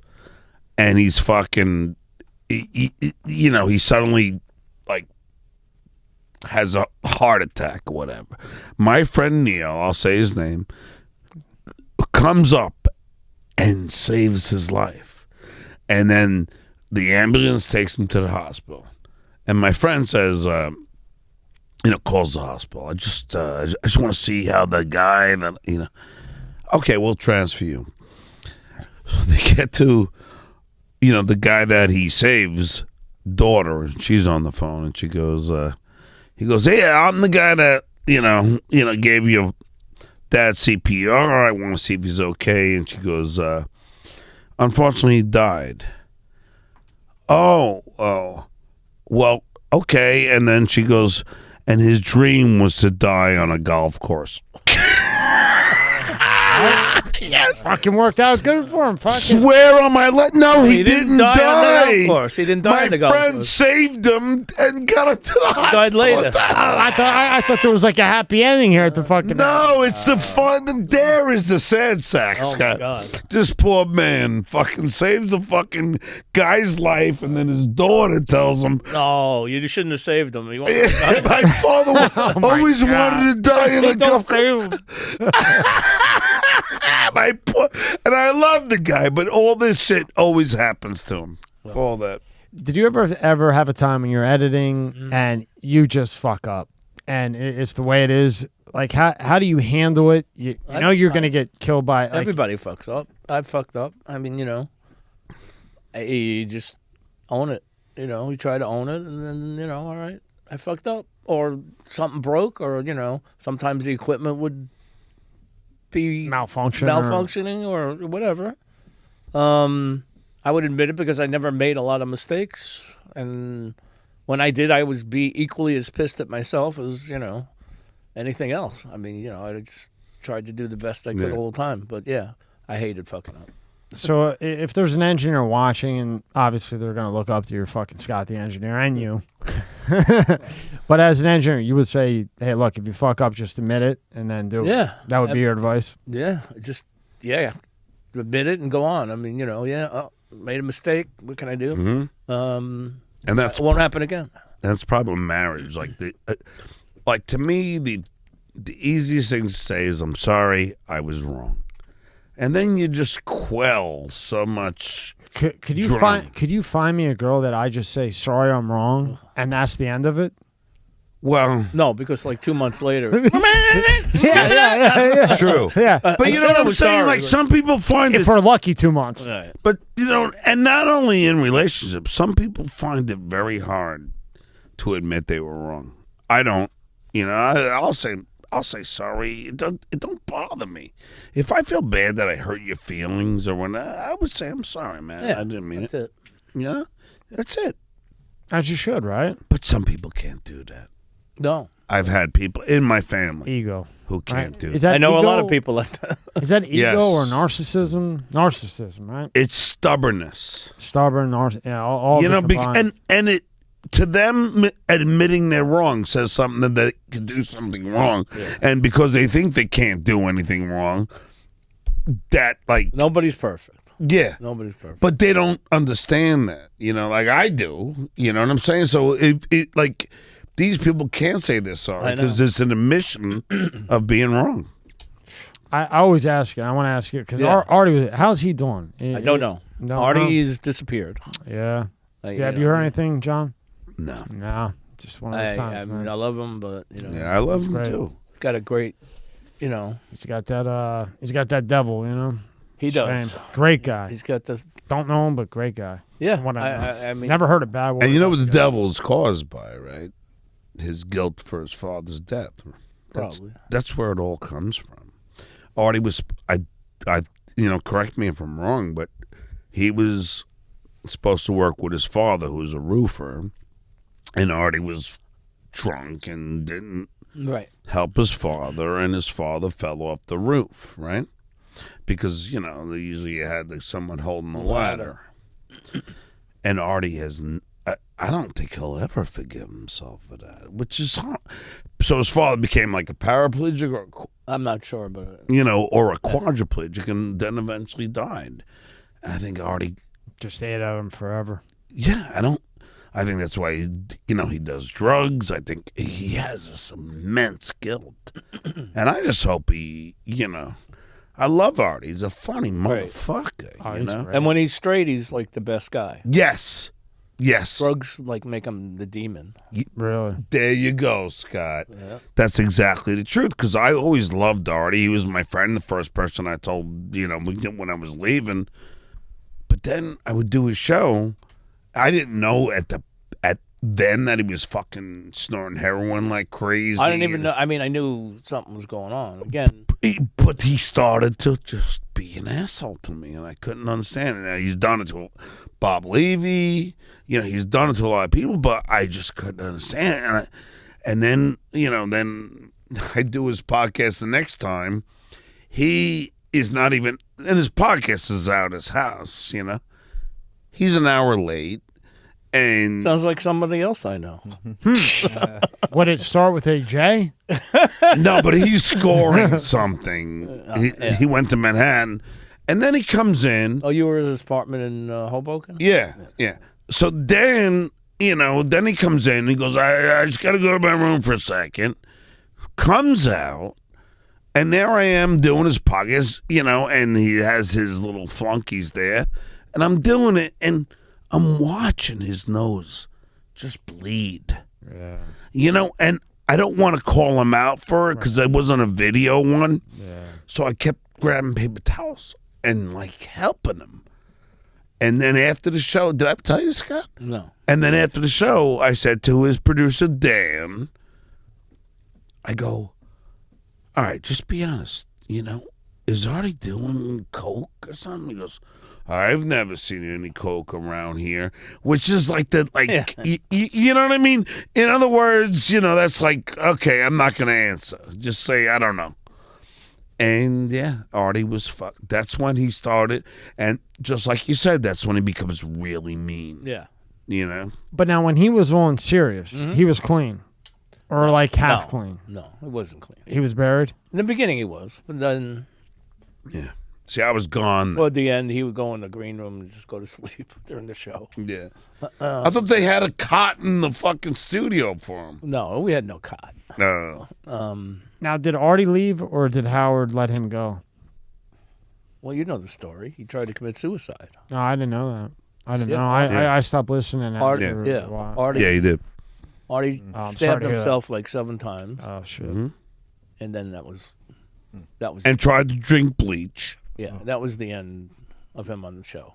Yeah, I'm sorry to hear that. Yeah, He's You didn't know that? No, I didn't know it. No. yeah. And I'm sorry to hear that. That sucks. He was really. That's what I'm saying about his dad. I think Yeah. it's all. When you agree, Scott, it's got to be. I am. You never know. You never know, but one would think. Yeah. I mean, that would be something that would, because you would live with that. Like, you got fucked up, the ladder's fucked up. I mean, I think he's. that's a tough one. Well, it's just my opinion. Your I think opinion, he. yeah. You're I not think him. he so who the fuck blames knows? himself, and I don't think he'll And now ever. Now he goes ever- in and out. He'll pop up and then Jeez. he'll be fine, and then a couple of months later he'll just be gone again. And It's that fucking demon. I think what's best for Artie, and this is because he started doing his podcast again, and then he said, I have to stop doing the podcast because. Don't worry, I'm not. I'm not doing drugs. I just want to get myself healthy. I want to get myself healthy. I think the best thing for Artie is just Stay away. Stay away. Thank you. Just Well, stay away. I was gonna say, do you think both Entertainment doesn't work with him. He's great at it, Oh, he's awesome. but it's just the mind. it's gonna immediately want him to drink 18 beers like me, and and Is that 18 or? no. But anyway, that's what. Like, I think anytime he performs, that's what happens, Scott. Yeah. When you agree, that's when he wants to do drugs. Yeah, Because he has the rush. Oh, wow, I'm entertained. And then he's got to do, And then I would think, like, being on the Howard Stern show, something so high profile in his mind, maybe. And I love the guy, so I don't want to speak for him. I'm so sorry to hear what the fuck happened with that. But we all love him. But a lot of times I know people that celebrities and shit, like they need to get high to be on, to be them. Like comedy guys, they need to be drunk or do some coke or whatever it may be, because that's what they're used to. Mm-hmm. And then I've seen comics like that were drug addicts for like 10, 15 years, and then they stopped, and they're even better because they're more accurate and whatever. But then I've seen other ones that just, without being fucked up, they're done for, I'll tell you something right now. That story of Colin Quinn. Colin Quinn used to be a fucking alcoholic, and then he stopped drinking, and he, to me, is one of the funniest comics. Like, I know that we all talk about, Gilbert Gottfried, who unfortunately passed away. Artie too. I mean, he lost one of his best friends, Norm Macdonald. Yep. Norm Macdonald. Bob Saget directed Dirty Work. Bob Saget. Mm-hmm. Let me Gilbert ask you guys, Gottfried. do you think there's something odd about Bob Saget? No. You think he just hit his head and that was really just I going don't down? think anything. We were crushed, man. We were Bob Saget fucking huge fans, right, Rob? Bob was a great guy. Yeah, he just Bob was really cool. just hit his head in wrong spot. I think what happened was maybe he was drunk, maybe, he probably fell, didn't realize how injured he was, went to bed. What was it? I mean, from an outsider's point of view, but who knows? I mean, yeah. But anyway, I was just saying Colin Quinn, though, is one of the best. Like Gilbert was one of the best. Yeah. Colin Quinn is up there. And have you ever seen Colin Quinn? Mm-mm. He's great. He takes you for a ride. Oh, my God. Dude, it's like Richard Jeni did, who was so underrated. He was brilliant, but Colin will just take you for a ride, and it's so fun. He's a genius as a stand-up. The thing about Gilbert was... I didn't even know Gilbert died. Yeah, Gilbert died. He was the best. You didn't know Gilbert died? I fucking hate the news. I fucking hate it. Yeah. I hate it. I don't even. I turn it on for like an hour in the morning, just to see what's going on, and I can't stand the same. Well, Wow. Well, Ray Liotta died today. Yeah, Ray Liotta. Yeah. He was in Dominican Republic. What the fuck happened? It has to be alcohol, because I think he was an alcohol. Who dies from alcohol? I mean, come on. What do you So think? you can... Left and right. You can OD on alcohol. Alcohol. OD and alcohol? Yeah. The withdrawal can kill you. It's the only drug that can actually kill you. Never has. You could have too much alcohol, too. It'll kill you. Yeah. John. It's just odd that it's odd because he had just finished 3 movies. Hey, this is water. It's fucking cause. And he was in the DR doing another movie, Right. and just goes to bed and dies. But he did look a little rough, and a friend of mine that knows him said he had a little bit of an alcohol issue. Shame. But Gilbert was like, But Gilbert, yeah. oh, wait, Yeah. you. Maybe when he lost the fucking commercial, If you- maybe that killed him. If Why you did do- he lose that against Scott? Because after the fucking tsunami or whatever, he goes, I just lost my girlfriend. Another one be floating by later. He was the You knew Gilbert. You knew him off the air. Not No. even the same guy. Hi, how you doing? all stick, huh? Very, Hi, how you doing? very quiet. Very, how you doing? Okay. Nice to see you. And then you get on the air. He was awesome. Fuck, what'd he die from? I'm not sure. Rob, He- what'd he die from? He had health problems Did he? for a while. Unfortunately, died at 67. So So was Ray Liotta, 67. yeah, I know. I'll tell. Wow. Ventricular tachycardia caused by Heart attack. myotonic Heart attack. dystrophy type 2. Shame. Were you close with Hank? the Thank angry God he dog? finally woke up here. Hey, Rob, Hey, you're what back to the party.